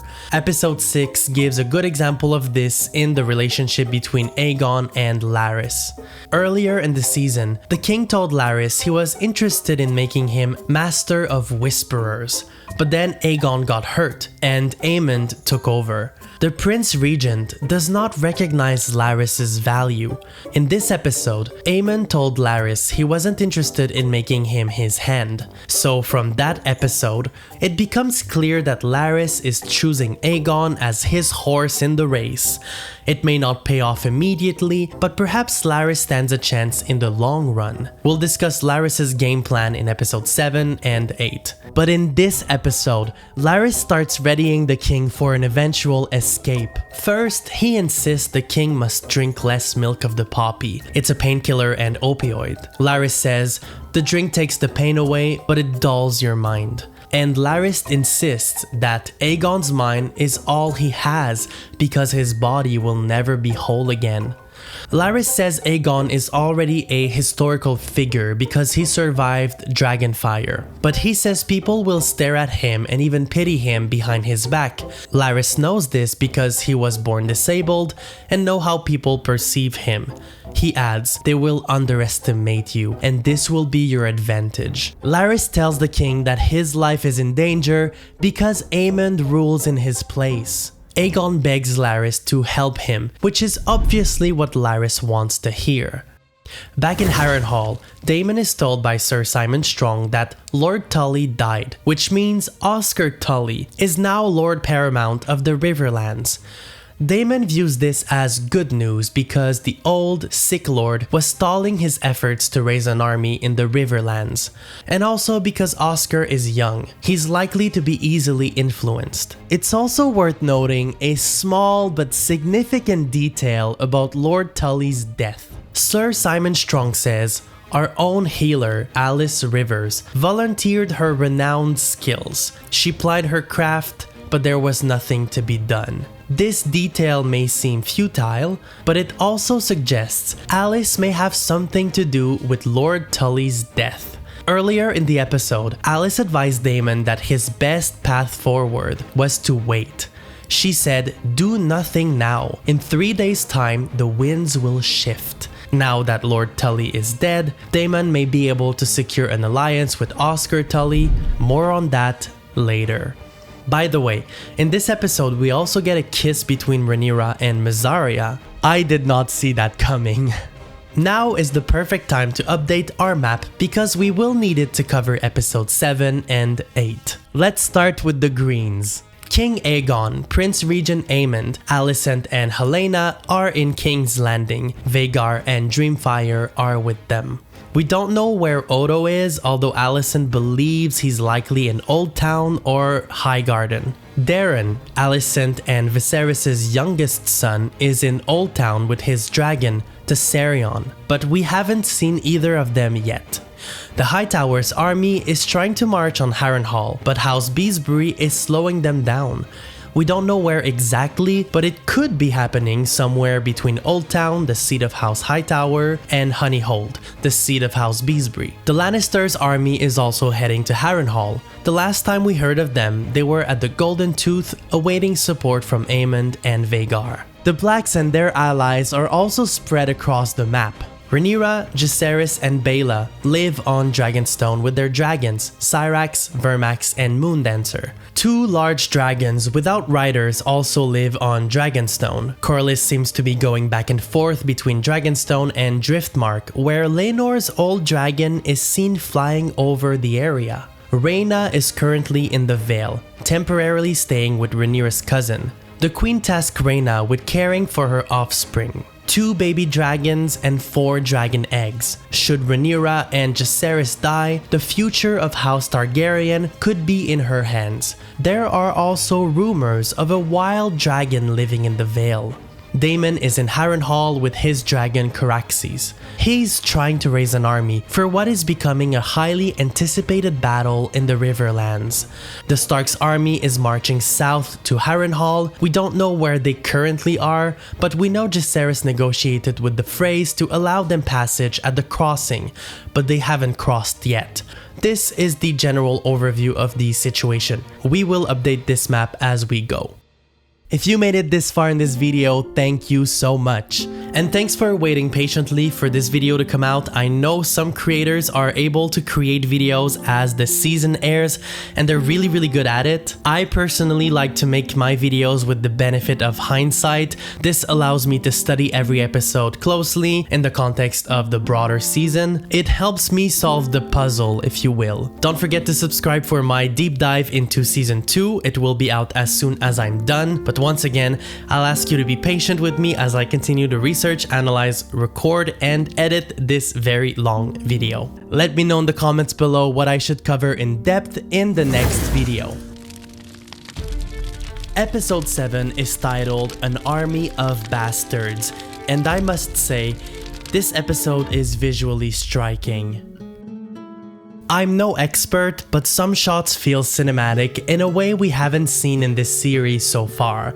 Some of my favorite shots include this one of Alicent floating in water, this shot of Hugh and Vermithor, this shot of Aemond going on the balcony, and this final shot of Rhaenyra.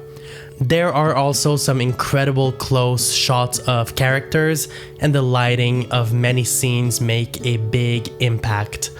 Episode 7 leaves a lot of room for one-on-one conversations, and most of these scenes are delivered with a soft, almost gentle approach, like when Alicent speaks with Maester Orwell, or when she asks to be sneaked out of the castle. Larys and Lord Wilde also share a soft conversation, so do Jace and Rhaenyra, Larys and Orwell, and many more. Anyway, I really like the feel of this episode. Episode 6 ended with Rhaenyra learning of a strange event. The dragon Seasmoke, who previously belonged to Rhaenyra's first husband Laenor, was sighted with a new rider. So at the beginning of episode 7, Rhaenyra springs into action to confront this stranger. She's met by Adam of Hull, who is as confused as she is. At the end of the previous episode, We were led to believe Adam was going to get killed by Sea Smoke, but we now understand that Sea Smoke chose him as a rider, so maybe Rhaenyra should let the other dragons choose their own riders. Rhaenyra asks him what he wants. Adam says he wants to learn the ways of dragon riders and to serve my queen, and then he kneels before Rhaenyra. So who is Adam? In this portion of the video, we will explore a number of characters I have yet to introduce. Adam says he served House Velaryon, but he's a little more to the Velaryons than a servant. He's the bastard son of Corlys Velaryon. Adam has a brother named Alan, known for saving Corlys' life in the Stepstones. Their relationship with Corlys is complicated. Corlys appears to treat them better than how other characters treat their bastards in this universe, but they were never legitimized. Perhaps becoming a dragon rider will change their relationship with House Velaryon, although Alan does not want to engage too much with Corlys, going as far as showing reluctance to sail with him again, whereas Adam always hoped to achieve a higher life status, so Adam claiming a dragon is a big development for everyone involved. Rhaenyra asks Adam, "What is your parentage?" She wants to know if he has Targaryen ancestors. Adam says his mother was a shipwright, but he does not say who his father is. He adds, "We're not the sort of family to keep annals." Rhaenyra probably asks this because the Targaryens have long believed only they can yield the powers of the dragons. Perhaps Adam has Targaryen blood. After all, the Velaryons are known for their historical ties to the Targaryens. But for now, Rhaenyra says, "You've done something I feared impossible. I am glad of it." In the end, Rhaenyra needs dragon riders. In this episode, Alicent feels disenchanted with life at court, especially after being demoted to what Aemon calls domestic pursuits.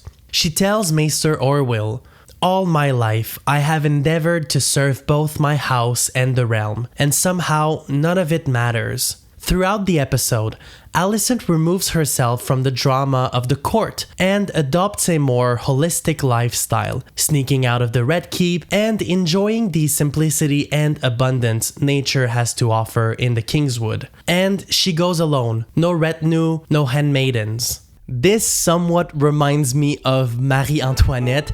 I think there's a parallel to draw with Alicent. Marie Antoinette was part of the Habsburg dynasty in Austria. Her mother, Emperor Marie-Thérèse, married her to the future King of France, Louis XVI. Like Alicent, she was only a child when she married Louis.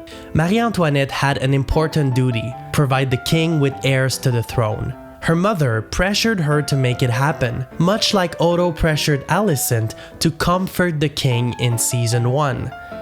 Like the Greens, the French crown could only be inherited by a male heir. At some point in her life, after she successfully fulfilled her duties to the King of France and her house, the Habsburgs, Marie Antoinette sought to distance herself from the court at Versailles, opting to spend her time in a smaller, more modest, albeit luxurious, house called Le Petit Trianon, located far from the castle. She is said to have lived a less exuberant lifestyle, insulated from court drama. And just like Alicent, during that period, Marie Antoinette was hated in the kingdom for, among other things, the lack of food and rumors of exuberant spending, much like the Greens and the spreading rumors of their lavish feasts. By the way, if you're interested in these parallels with real historical events, make sure to subscribe. I'll be covering more of those in the next video. I might cover the affair of the diamond necklace as a real-life example of propaganda in revolutionary times. In episode 7, Alicent is seen spending time in a much more modest environment than Marie Antoinette, opting to sleep in a tent, enjoying nature, and bathing in water, alone, away from court. Rumors are spreading about an unidentified man riding the dragon Sea Smoke. Jasper Wilde asks Larys, the gossiper-in-chief, what he thinks of this intelligence.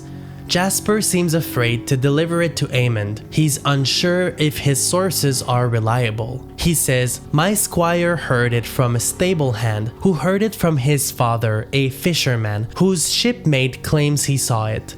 Larys replies, "You are welcome to bring this news to the Prince Regent, but perhaps this is one of those whispers best left to the wind." But when he leaves, it seems Larys believes the rumor and prefers it does not reach Aemond, or perhaps he wants to investigate more. In any case, Larys deliberately discouraged Jasper from delivering this intel.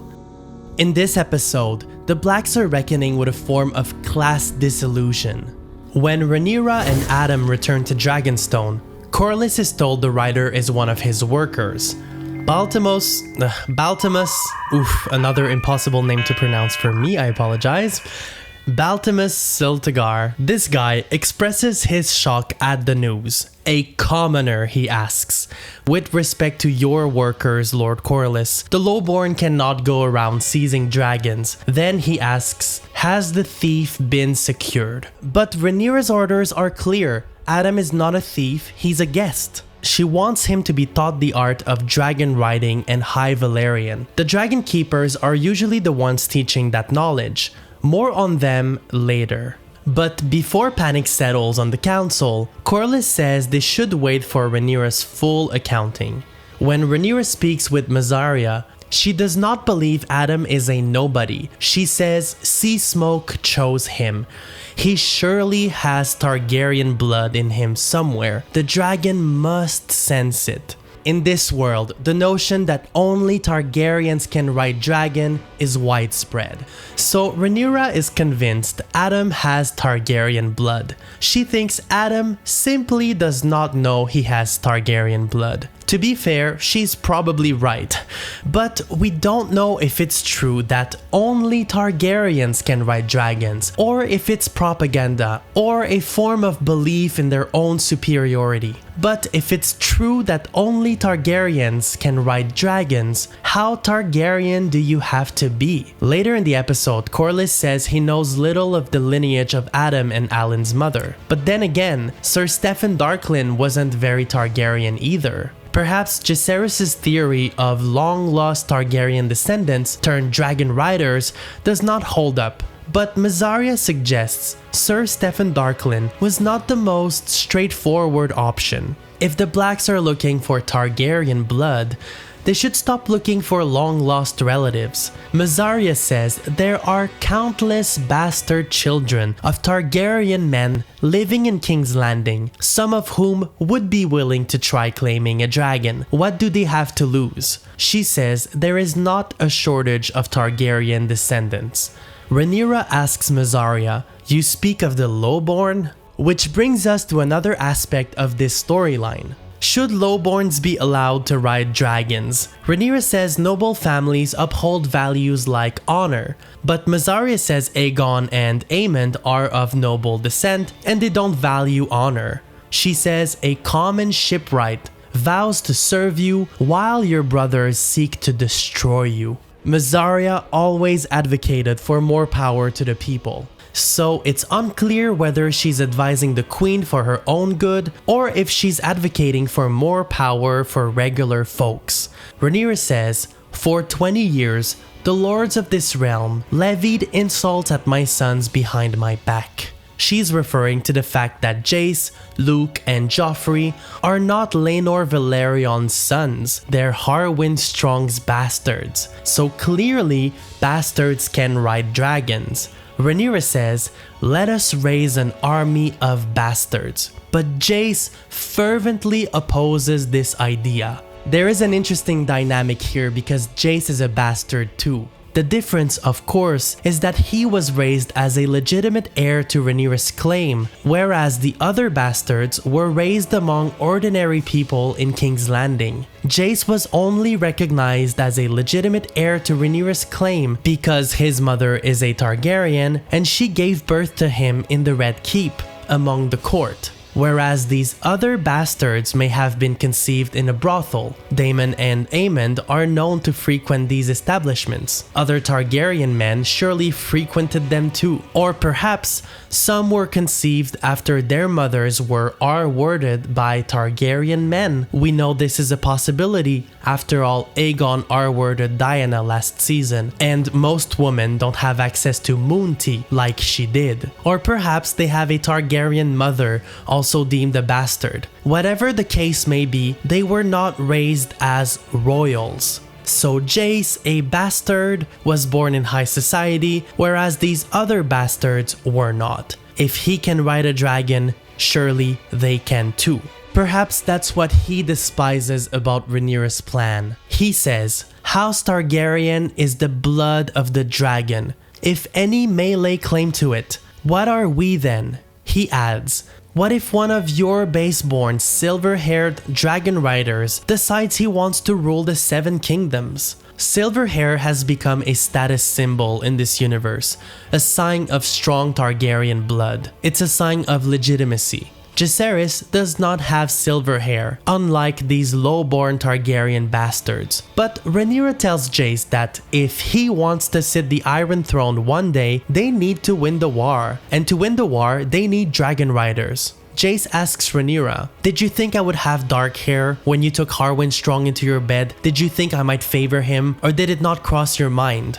Yet I may argue my legitimacy to succeed you because I have a dragon, and now you say you will strip that from me too. Jacaerys fears that his legitimacy as Rhaenyra's heir is weakened because he doesn't look Targaryen enough. Everyone knows he's a bastard, so he's insecure about other bastards with silver hair riding dragons. What impact could this have on his legitimacy? Meanwhile, Corlys coldly congratulates Adam. It's a short conversation, but it translates a certain unease from Corlys, understandably. In Harrenhal, Daemon is still trying his best at diplomacy. He summoned the new Lord Tully to Harrenhal in the hopes of convincing him to raise his banner for the Blacks. Lord Tully may be young, but he's not stupid. He recognizes that Daemon's position is weakened by the Blackwood's horrible campaign of terror in the Riverlands. Lord Tully says, it does seem to me that you've made rather a mess here. Barbarities in the Queen's name. Daemon wants to know whose side he's on, but Lord Tully says, the Riverlands are held together by oaths. House Tully swore an oath to King Viserys, so House Tully recognizes the legitimacy of Rhaenyra and Daemon as king consort. But Lord Tully says it will be difficult to raise their banner for the Blacks because the Riverlords hate Daemon. Daemon says, I don't need their love, I need their swords. So Daemon is really ill-suited for any kind of diplomacy. On the other hand, despite being young, Lord Tully understands well the dynamics in the Riverlands. He says his leadership is young and has yet to be tested. There is an interesting parallel to draw between him and Aegon, two young leaders who inherited their family's noble titles. Aegon thought his leadership was inert, that his inherited title commanded respect, authority, and granted him with the necessary wisdom to rule the realm. But Lord Tully understands he must earn the respect of those he rules. He knows leadership is earned and trust is gained. He tells Daemon, it is yet to be seen that they will heed my authority as young as it is. He does not take the Riverlord's loyalty for granted. The conversation between Daemon and Lord Tully culminates in one of the most tense scenes of Season 2. The Riverlords meet in one of the courtyards of Harrenhal. Their skepticism is palpable. Daemon takes the lead, introduces Lord Tully, and quickly steps aside. Lord Tully welcomes the Riverlords and thanks them for being there. He says, I know I'm not the man my grandsire was, but I hope to begin well and go on from there. So he acknowledges their shared past. He also signals his intent to move forward with them in good faith. But Daemon interrupts. He says Lord Tully pledged his allegiance to him and therefore they're all expected to follow. But Lord Piper asks, why should we now follow a boy younger than my own sons when you will align with one who will desecrate the innocent to reach his aims? Lord Tully says he did what was necessary.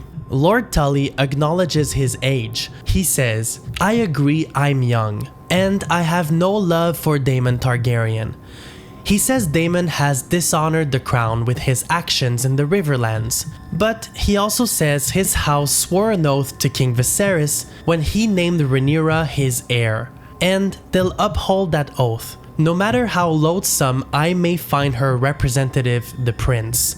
This infuriates Daemon, who insists on being called king. He tells Lord Tully to mind his tongue, but Lord Tully says, "Will you have our army or not?" This silences Daemon. The rest of the scene is quite humiliating for him. Lady Mallister calls for justice in the aftermath of the massacre committed by the Blackwoods. Willem Blackwood says their actions in the Riverlands brought justice by punishing those who swore an oath to the usurper, King Aegon. But Lord Tully says he's Lord Paramount of all river houses, regardless of who they sided with, and he intends to punish the Blackwoods for their crimes. Willem Blackwood says he only did what Daemon asked, which is true, but Lord Tully says he did not have to pursue such depravities on his neighbors.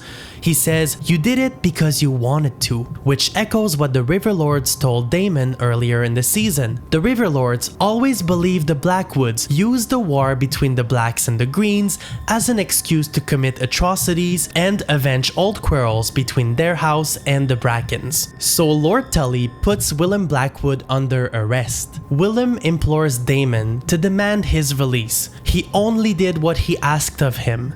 But Daemon says nothing, and Lord Tully is not done yet.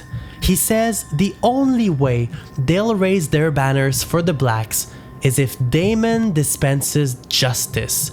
He wants Daemon to execute Willem Blackwood. And at this point, it's checkmate for Daemon, who does just that. It's very humiliating, and it diminishes his authority a great deal. But in the end, Lord Tully fulfilled the oath his house took and delivered an army for Daemon, something he could not do on his own. So you could say Lord Tully has been Daemon's best ally in the Riverlands, despite humiliating him. Back in King's Landing, Larys urges Aegon to work harder on his recovery. It seems as though Larys is aware that time is running out. He needs Aegon to be more mobile, quicker.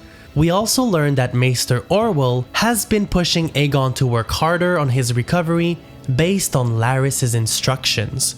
Maester Orwell is very interesting because others trust him with their secrets.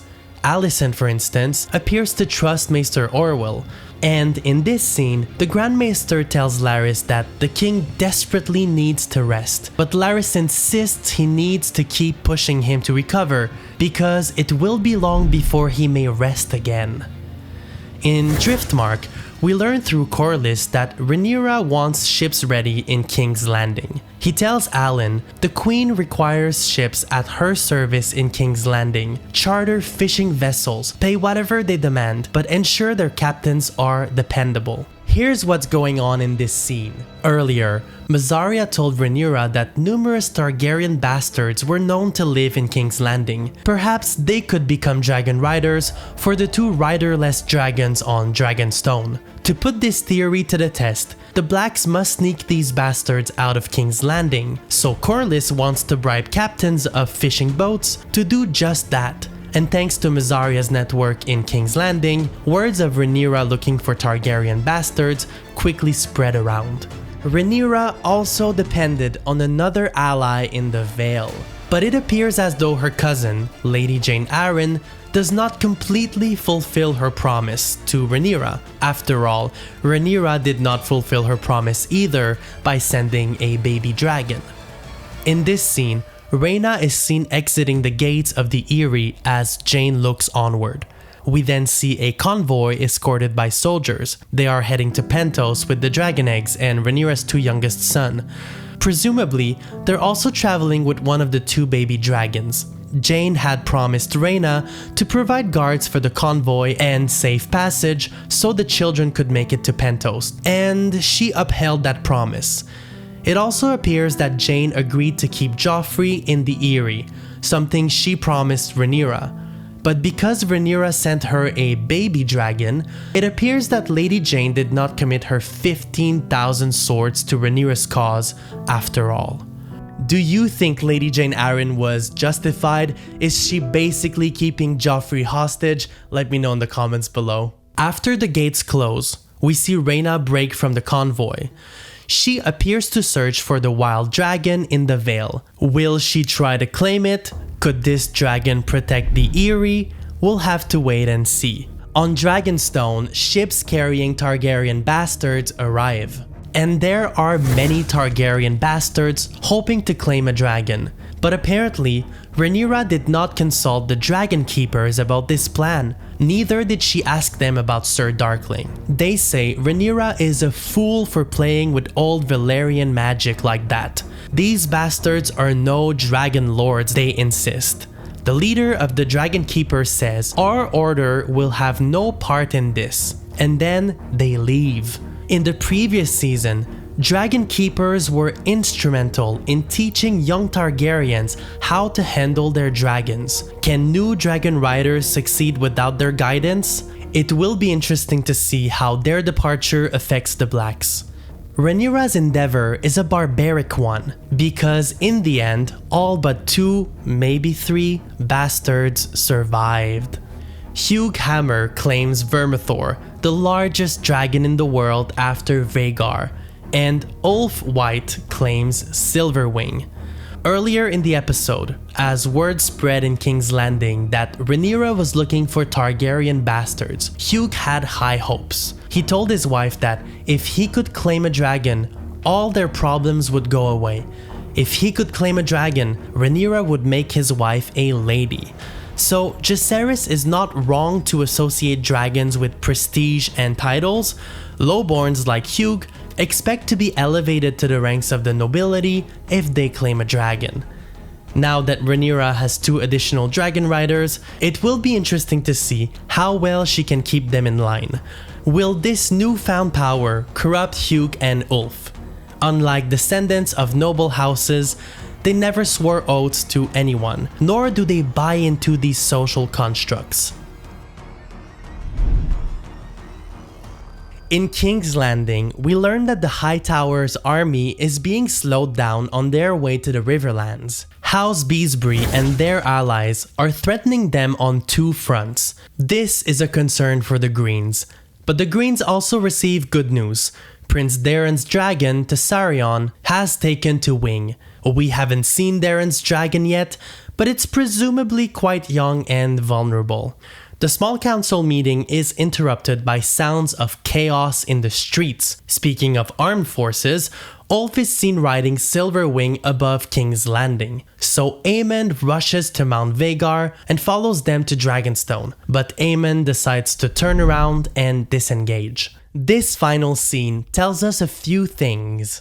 First, Aemond is vital in more than one ways to the Greens' position. Not only does he lead the council and yields the power of the crown as Aegon's regent, he's also the Greens' main warrior, yielding the powers of the biggest, most powerful dragon.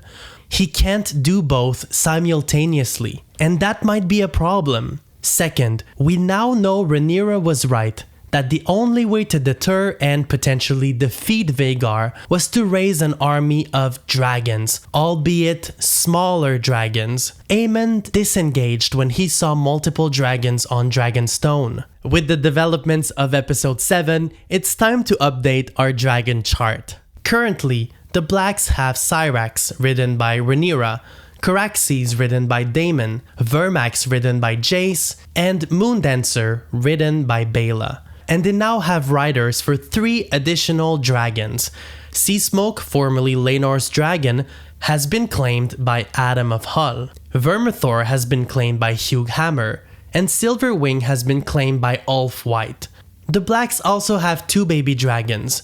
One is presumed to be in the Vale with Joffrey and Lady Jane Arryn, and one is presumed to be on its way to Pentos with 4 dragon eggs, all worthless to the current war efforts.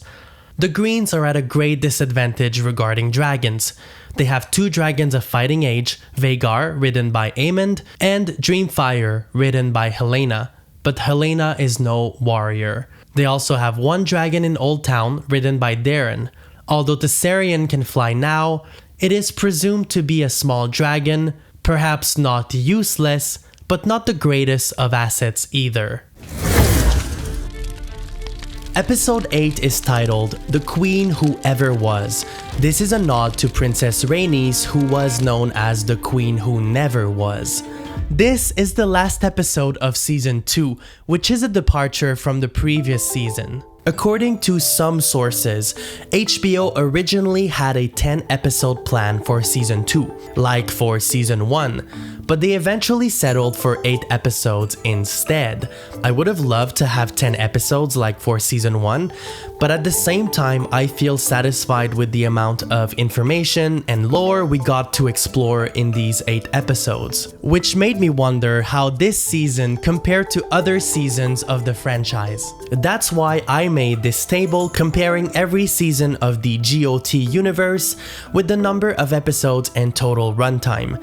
For the runtime, some stats vary by a couple of minutes depending on the source, but it's marginal, so it does not affect our non-scientific experiment. It gives us a general overview of each season. Here are some of my observations. Number 1. Season 1 of House of the Dragon is an outlier in the entire franchise. It has the longest runtime of all. It's the only season with a total runtime over 600 minutes. Number 2. Season 2 of House of the Dragon gave us fewer but longer episodes than Season 1. House of the Dragon Season 1 rounds down to an average of 61 minutes per episode, whereas House of the Dragon Season 2 rounds down to an average of 67 minutes per episode. Number 3. Season 2 of House of the Dragon has a comparable runtime to Season 2 of Game of Thrones. Despite Season 2 of Game of Thrones having 10 episodes, its total runtime is only 10 minutes longer than Season 2 of House of the Dragon, which has 8 episodes. But it's worth noting that Season 2 of Game of Thrones has the shortest average runtime per episode of all the franchise, rounding up to 55 minutes per episode. Number 4. Season 2 of House of the Dragon has a longer average runtime per episode than any other season, with the exception of Season 8 of Game of Thrones. Game of Thrones Season 8 rounds down to an average of 68 minutes per episode. House of the Dragon Season 2 rounds down to an average of 67 minutes per episode. So when we compare the data, it's not as bad as it may seem. Are you okay with shorter seasons if the runtime remains sensibly high, or do you prefer more episodes regardless of the total runtime? Let me know in the comments below, I'm curious. Alright, enough with the statistics, let's break down this finale. Episode 8 opens in Essos, where Tywin Lannister was sent to negotiate with the Triarchy. Remember, earlier in the video we discussed how Aemond wants the Triarchy to get rid of the Velaryon blockade, even if everyone else thinks it's a terrible idea to involve them. In the opening scene, there are chatters hard to hear, but the subtitles tell us the Triarchy wants 100 golden dragons per man. It's hard to assess how much that represents, but it's fair to say it's a lot of money, because at first, Tywin thought the Triarchy wanted 100 golden dragons per ship. He tells them, "I could not produce such a coin even if I wanted to." The Triarchy says it makes no sense for a Lannister to act as though they were poor when they surround themselves with gold all the time. But Tywin says they will need that gold to fund the war. He pleads with them to just break the blockade because in the end, it would benefit them. But the Triarchy says they don't need to break the blockade because their business is booming regardless. They're selling in Essos, a vast and rich continent. But the Triarchy remains interested in the Stepstones. In Season 1, they fought with Corlys and Daemon for control of this territory. There are many theories as to why the Stepstones are important. It's not the islands that are valuable. As the Triarchy puts it, the Stepstones are a smattering of rocks. What's valuable is their geography. The stepstones are of economic importance since they're part of key trade routes between Essos and Westeros. The Triarchy would also like to control this territory to impose a tax on those passing through. So even if they don't export or import the goods themselves, they'd still benefit from controlling the stepstones. The Triarchy says this would allow them to recoup the money lost fighting the Valerians. But Tyland says the stepstones are already in dispute. Every time someone talks about the stepstones, they seem overwhelmed with the complexity of the situation. Even after being defeated in Season 1, the Triarchy still sends pirates to sow chaos in the area. Tyland says violent acts are being perpetrated in the stepstones. Apparently, their pirates are enslaving people there. The Triarchy says all of that will stop if they control the stepstones. But Tyland also worries that if the Triarchy gains control of the stepstones and impose their tax on imported goods, they'll drive prices up across Westeros, and that's not a desirable outcome for anyone hoping to rule Westeros. We already see the impact that a simple blockade has on King's Landing. Imagine if prices of goods rose across the realm. But Tyland sees no other path forward. As the Triarchy says, it's better than starving. So they agree to send their warships to break the blockade in exchange for the stepstones. Tyland says, the Prince Regent may have me hanged for this. But the Triarchy tells him to stop worrying because with their fleet, Tyland could simply overthrow Aemond and claim the Iron Throne for himself. This shows how little the Triarchy understands Westeros politics.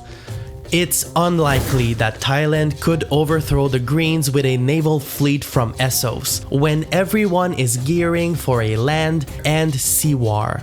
You could say that Tyland is experiencing a culture shock, and it's only the beginning for him. After agreeing with the leaders of the Triarchy, Tyland was getting ready to leave, but they tell him he must also convince the admiral of their fleet to sail with him, or else the deal is dead. That's because the Triarchy's sailors are fiercely loyal to Admiral Shirako Lohar. If he does not want to sail with Tyland, neither will their sailors. When Tyland meets Lohar, the admiral is underwhelmed and immediately refuses to sail with him.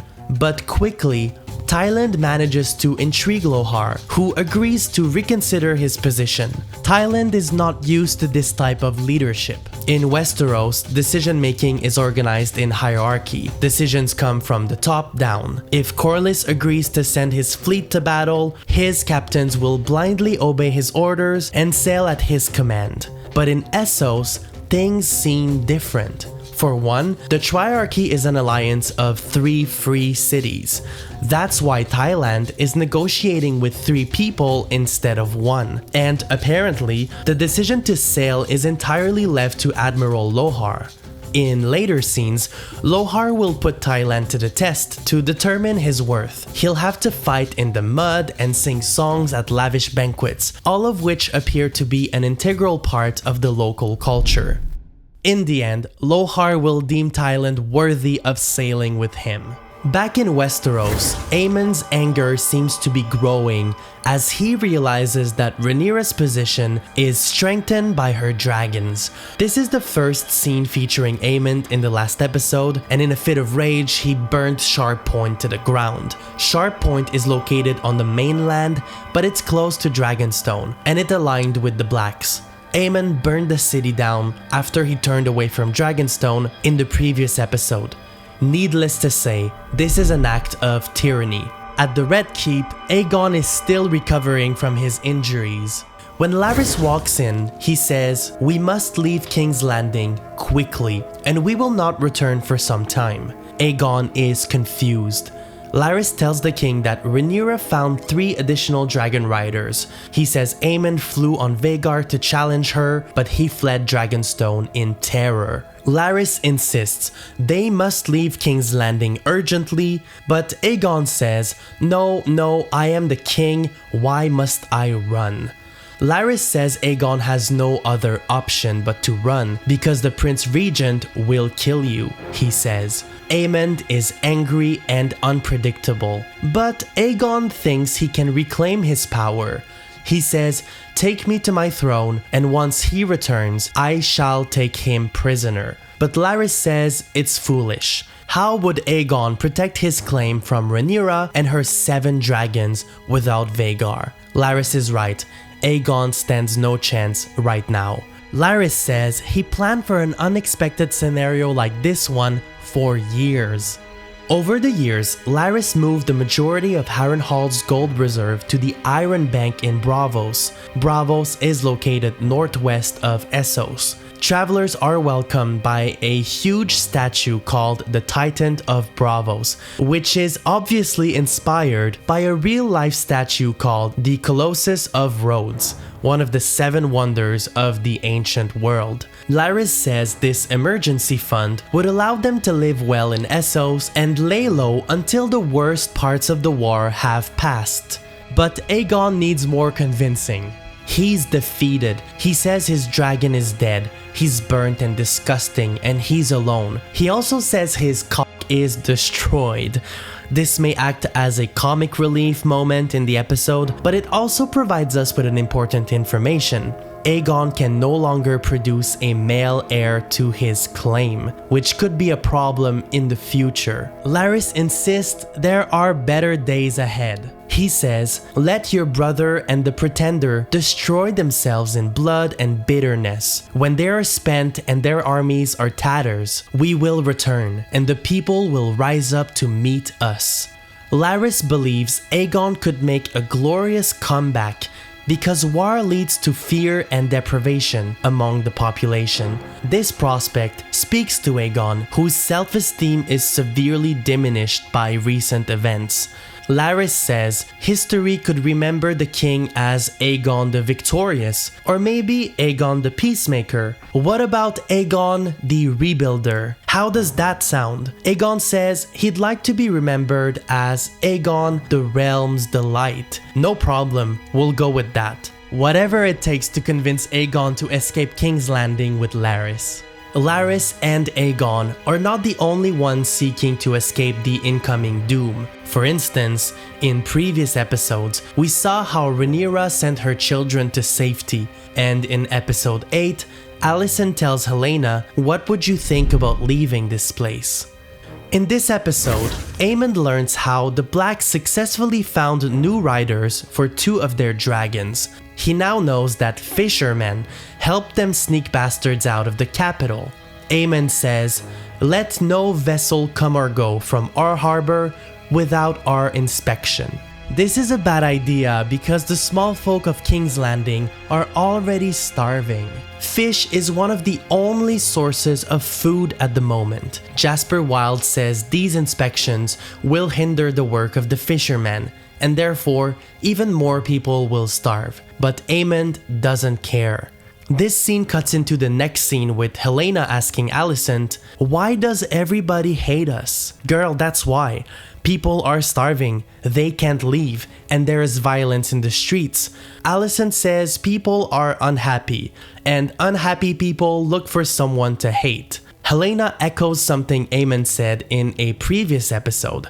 She says, "We did not order the blockade." But Alicent says, "We are the crown, so they expect us to break it." This is true, but she's also missing the point.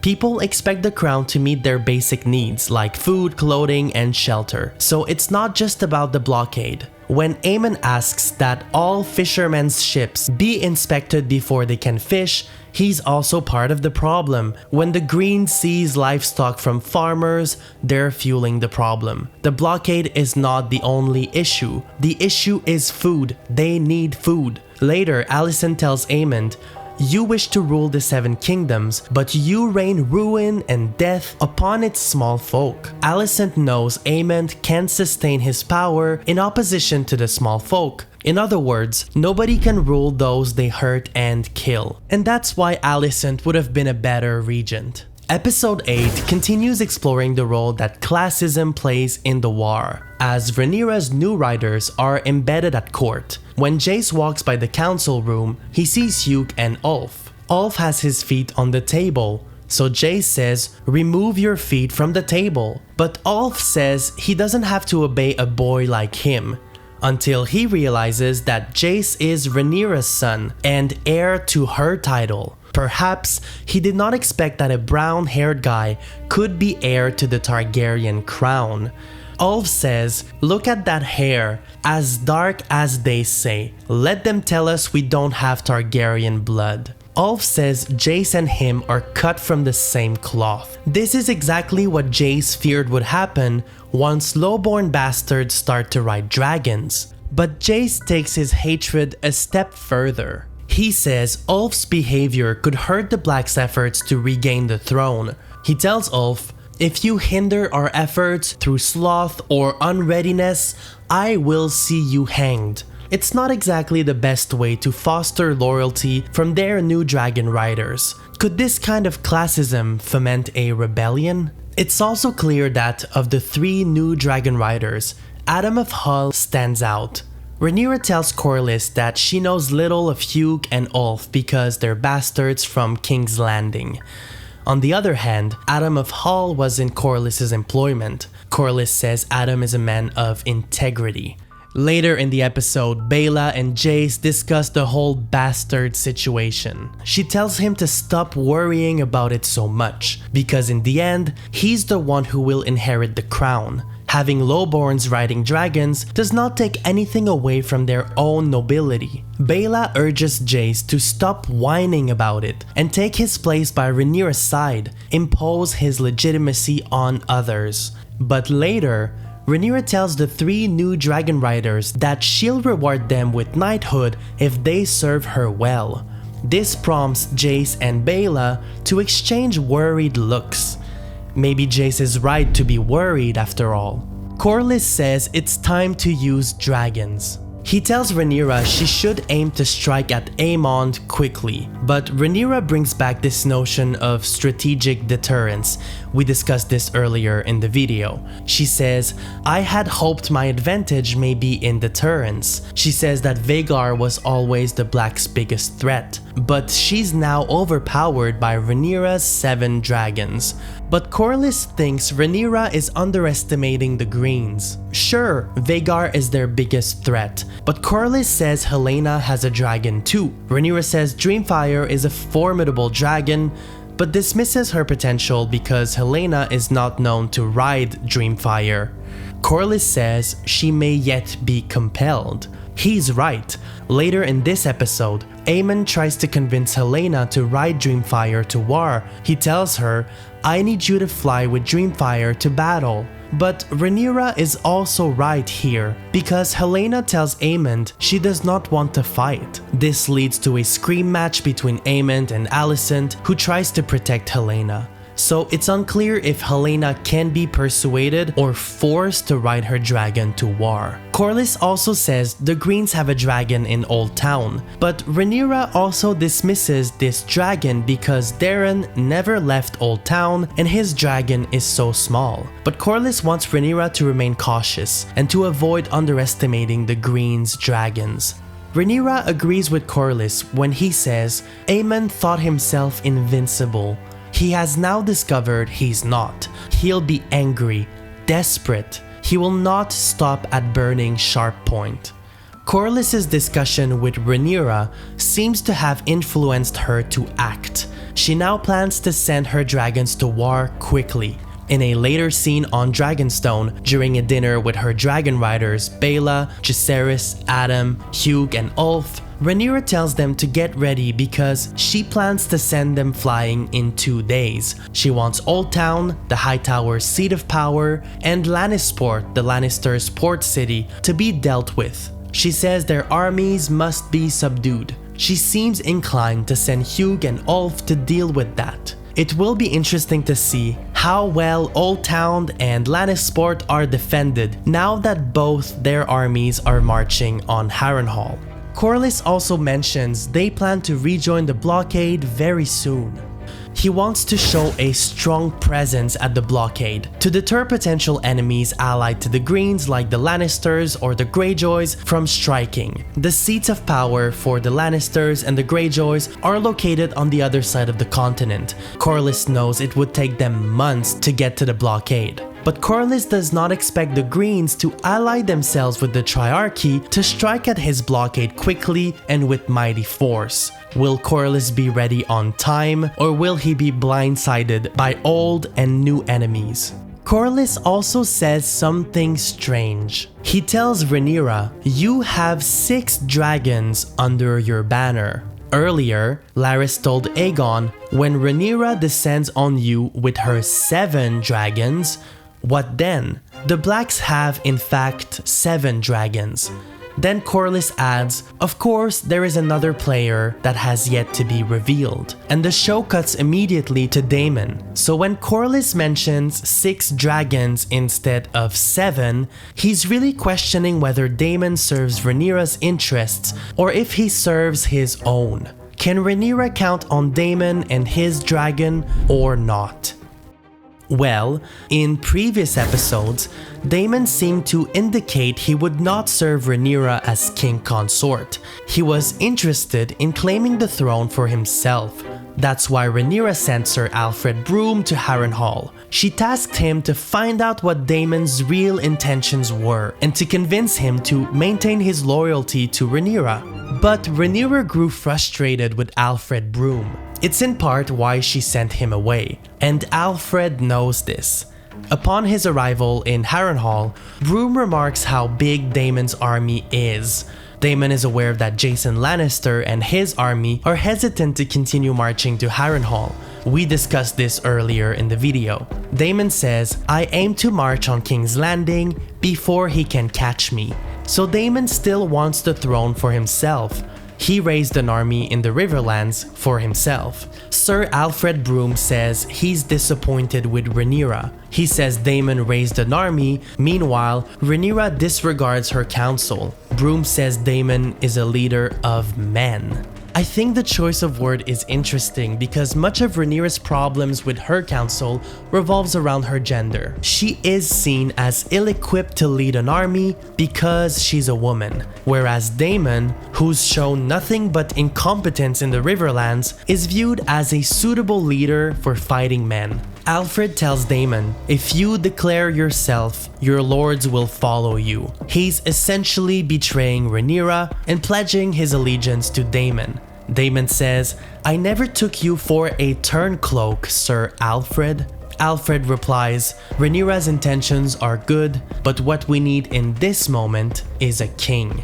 So once again, his dissent is rooted in a preference for male leaders. This conversation was overheard by Sir Simon Strong, who decides to alert Rhaenyra. When the news of Daemon raising his own army reaches Dragonstone, Rhaenyra says, "I will not allow it."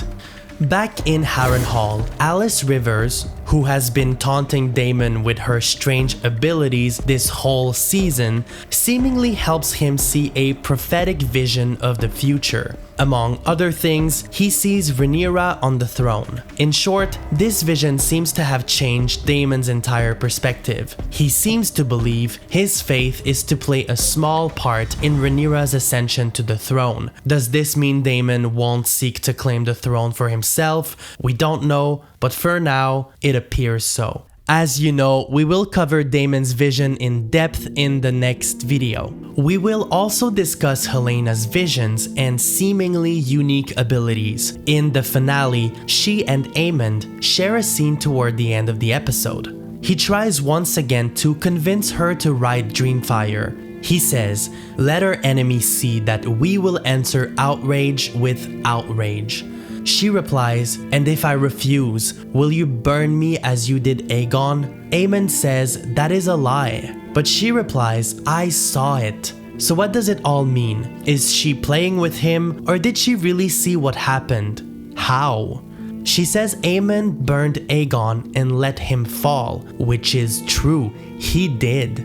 Then she turns to the future. She says Aegon will be king again. and she predicts Aemond will be dead when Aegon returns. So, can Helaena see the future?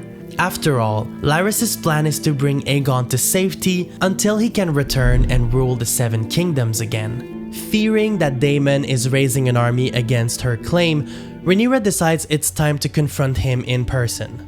She's accompanied by Adam and Seasmoke, possibly to deter Daemon from attacking her in the event of an altercation. I think it's interesting that Rhaenyra decides to bring Adam.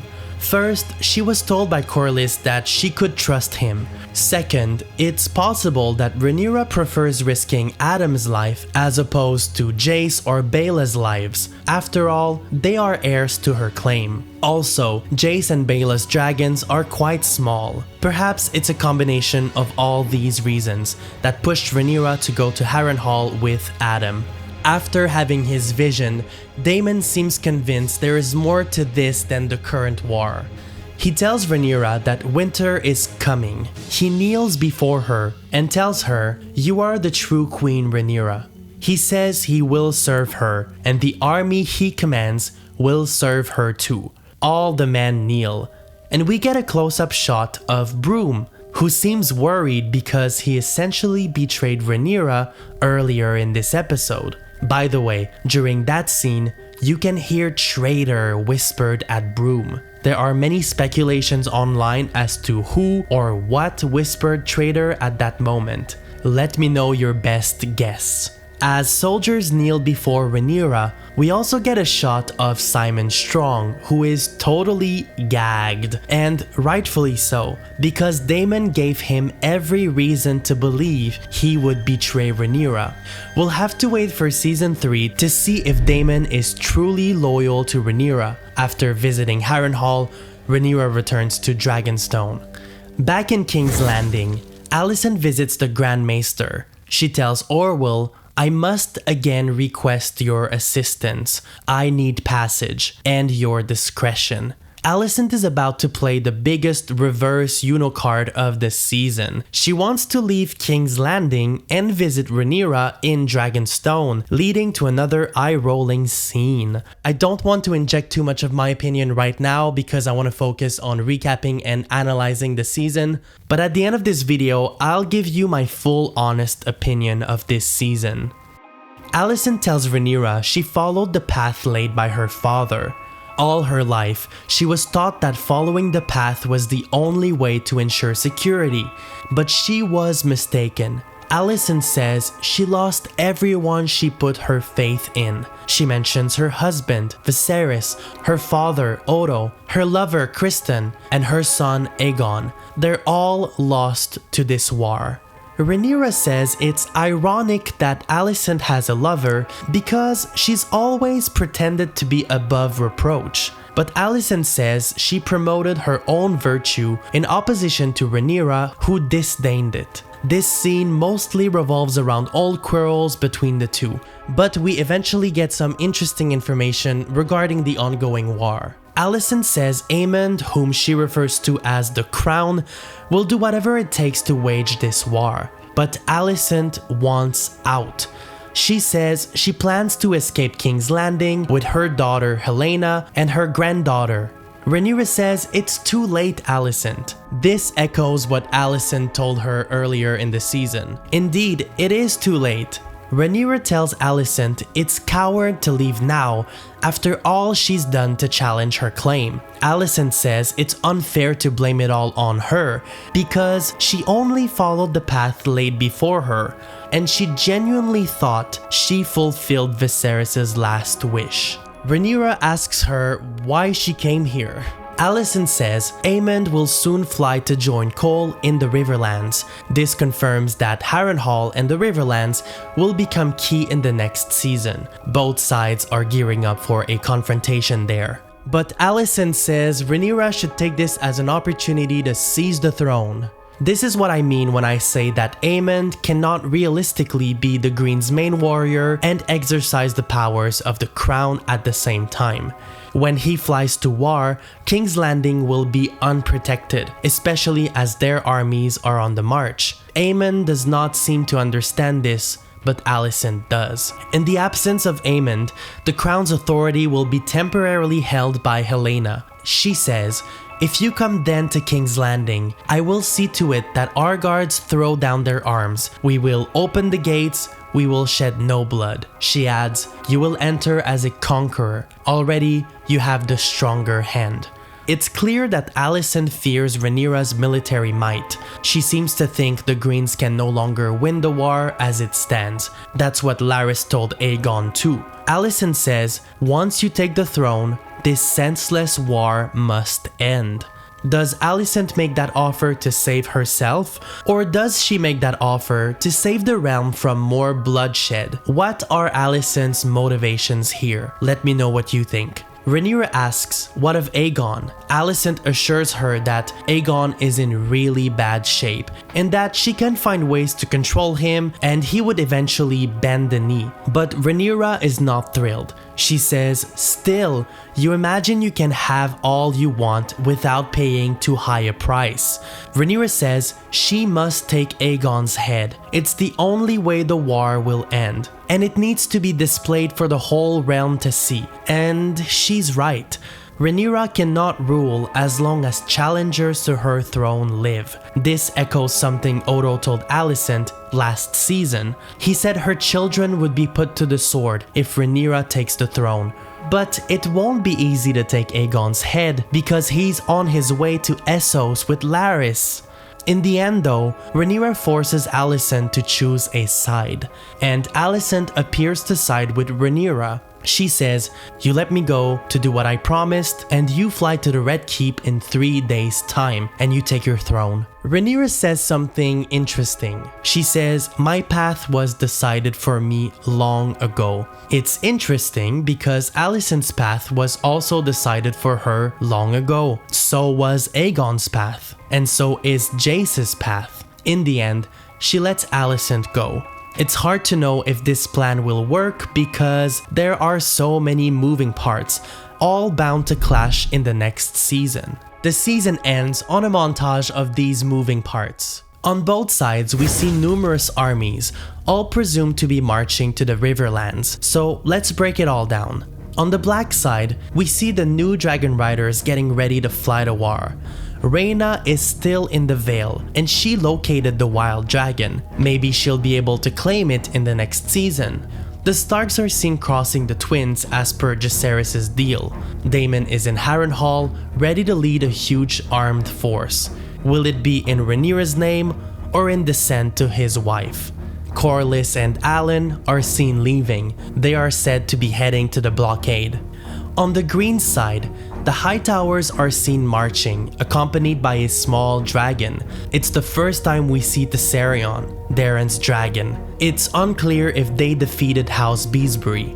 We also see the Lannisters' army marching, accompanied by soldiers from House Lefort. According to Alicent, Aemond will join them on Vhagar, which, by the way, means that Aemond eventually caved into their demand. Earlier in the season, he was fuming at Jason Lannister for suggesting he should accompany them. Meanwhile, Tyland Lannister is seen sailing with the Triarchy's fleet on their way to Westeros, presumably heading to the blockade too. We also get a shot of Odo Hightower in what appears to be a cell. Was he detained on his way back to Old Town? Perhaps he was imprisoned by the Beesbury? Did he even leave King's Landing? We'll have to wait for season 3 to find out. The book does not mention Odo being jailed. Alicent appears to be on her way back to King's Landing, whereas Larys and King Aegon are seen fleeing the capital. They're heading to Essos until it's time to return. Now that we recapped and analyzed the season, I would like to give you my opinion and let me know what you thought of the season in the comments below. I understand that many people were disappointed with the finale, and I can see why. The lack of a grand battle left us hanging a little bit, especially since we have to wait a while for the next season. But overall, I'm satisfied with this season. I see Season 2 as a transitional season, as if all the players carefully plan their endgame strategy, and it will all come together in Season 3. I believe HBO plans to conclude this series in Season 4. I'll tell you what I liked and what I did not like about Season 2. But first, I want to tell you why I fell in love with this series in the first place. What I liked the most about Season 1 was the multifaceted politics of the succession crisis. When Rhaenyra is named heir to the throne, Odo recognizes the unprecedented nature of this decision. No woman had ever ascended the throne. Ultimately, the Greens successfully usurped the throne through traditional court politics such as marriage, religion, and by governing in the name of the king in his final days. I like how insular Season 1 felt, with most of the action taking place in King's Landing. And the time jump in Season 1 emphasized how the Game of Thrones is a chess game played by generations of ambitious politicians gambling away the lives of their children for power. It made us question how much free will Alicent and Rhaenyra really had in the succession crisis when their adult fathers played the game for them. And so when they become adults, they're forced to play a hand they did not really negotiate for themselves. Rhaenyra was married to Laenor, who's gay, so she must find ways to navigate that because she needs heirs, and that's how she ends up with bastards. And Alicent was married to the king, and that's how she ends up being the mother of Aegon, who poses a direct challenge to Rhaenyra's claim. In Season 2, we lost a lot of court politics that I really liked. Mostly because we end up with two courts, one in King's Landing and one on Dragonstone, none of which are particularly exciting to follow. The Greens now favor brute force over intellectual, cold-blooded political calculations, which is why I liked the Greens in the first season. Now that Odo is gone and Alicent's power is diminished, we're left with Aegon, who's injured, Aemond, who doesn't say much, and Criston Cole, who is not qualified to be the hand of the king. Larys remains interesting, but his actions were mostly inconsequential as far as Season 2 goes. He's likely to be more consequential in the next season. Everyone else on the council is afraid of Aemond. Alicent's character basically goes nowhere. Not even her relationship with Criston Cole feels consequential anymore. I mean, we get a scene with Gwaine threatening Criston for it, but nothing came of it. As for Rhaenyra's court on Dragonstone, all her counselors seem to think she's unfit to rule and would rather rule in her place, which is not super interesting as far as court politics. In Season 2, we also lose interactions between legacy characters. By that I mean characters from Season 1 that used to plot together for their own power. For instance, Daemon spends most of this season in Harrenhal, so he does not interact much with Rhaenyra. Odo and Alicent barely interact. Corlys and Rhaenys share few scenes together, but none of great importance. To me, the only two characters who should have never interacted in the season are Rhaenyra and Alicent. I really dislike their interactions. I found myself rolling my eyes when these scenes played out. I would have preferred we get more scenes between Baela and Jace. They're supposed to get married. If Rhaenyra ascends the throne, Jace would eventually become king and Baela queen consort. They have a big role in this drama. They're young and ambitious, and both of them are smart. I really enjoyed their scenes together. I wish we explored more their dynamic. With that being said, there is a lot I loved about Season 2. First of all, I really enjoyed to see how much the war between the Greens and the Blacks affected the realm in different ways. I love the place that was given to the small folk in this season. It gave us an important glimpse into the politics of war. People in King's Landing are starving because Rhaenyra imposes a blockade on goods. Meanwhile, the Greens pressure farmers because their dragons require more livestock to go to war. Love that kind of stuff. Another strong aspect of this season was the Greens' conquest, leading to the Battle of Rook's Rest. I like how geopolitics starts to play a greater role in the story. I like to see how the Greens conquered the coast to cut off Rhaenyra on Dragonstone. Equally, I loved seeing Jace on his diplomatic missions to the north and to the Twins. And yet, I even liked seeing Tylan going to lobby the Triarchy, as much as people hated it on Reddit. Similarly, I loved to know details about certain geopolitical events, even if we did not see them on screen. For instance, I enjoyed knowing about House Beesbury messing up with the Hightowers because they're mad they killed their lord in the last season. Of course they're mad. Speaking of the Hightowers, I really hope we get to see Oldtown in the next season. I was hoping we'd see Daeron in Oldtown, but at the end of this season, we see him ride his dragon with the Hightower army.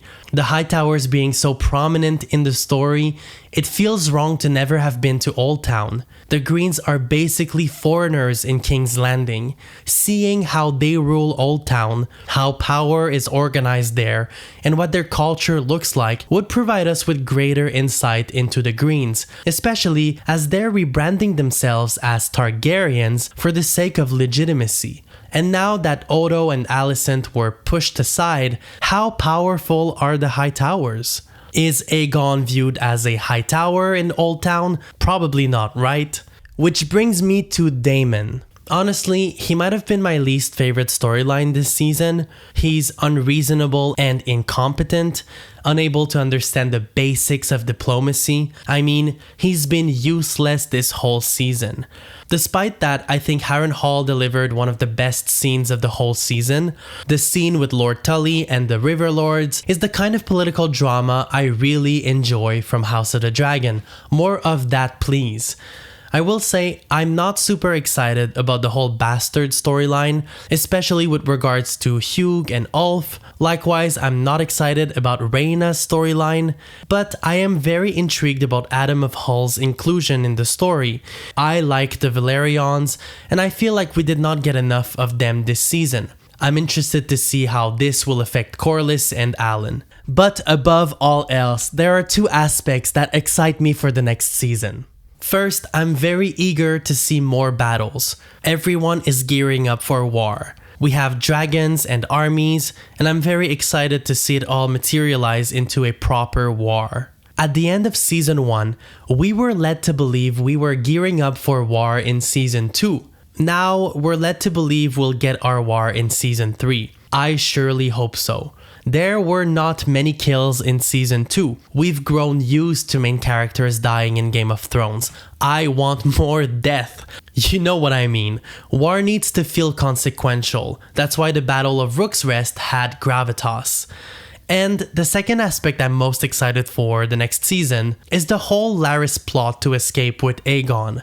I know the comeback will be dramatic, I read the book, but the thing with House of the Dragon is that it goes beyond the book, providing us with more dynamic relationships.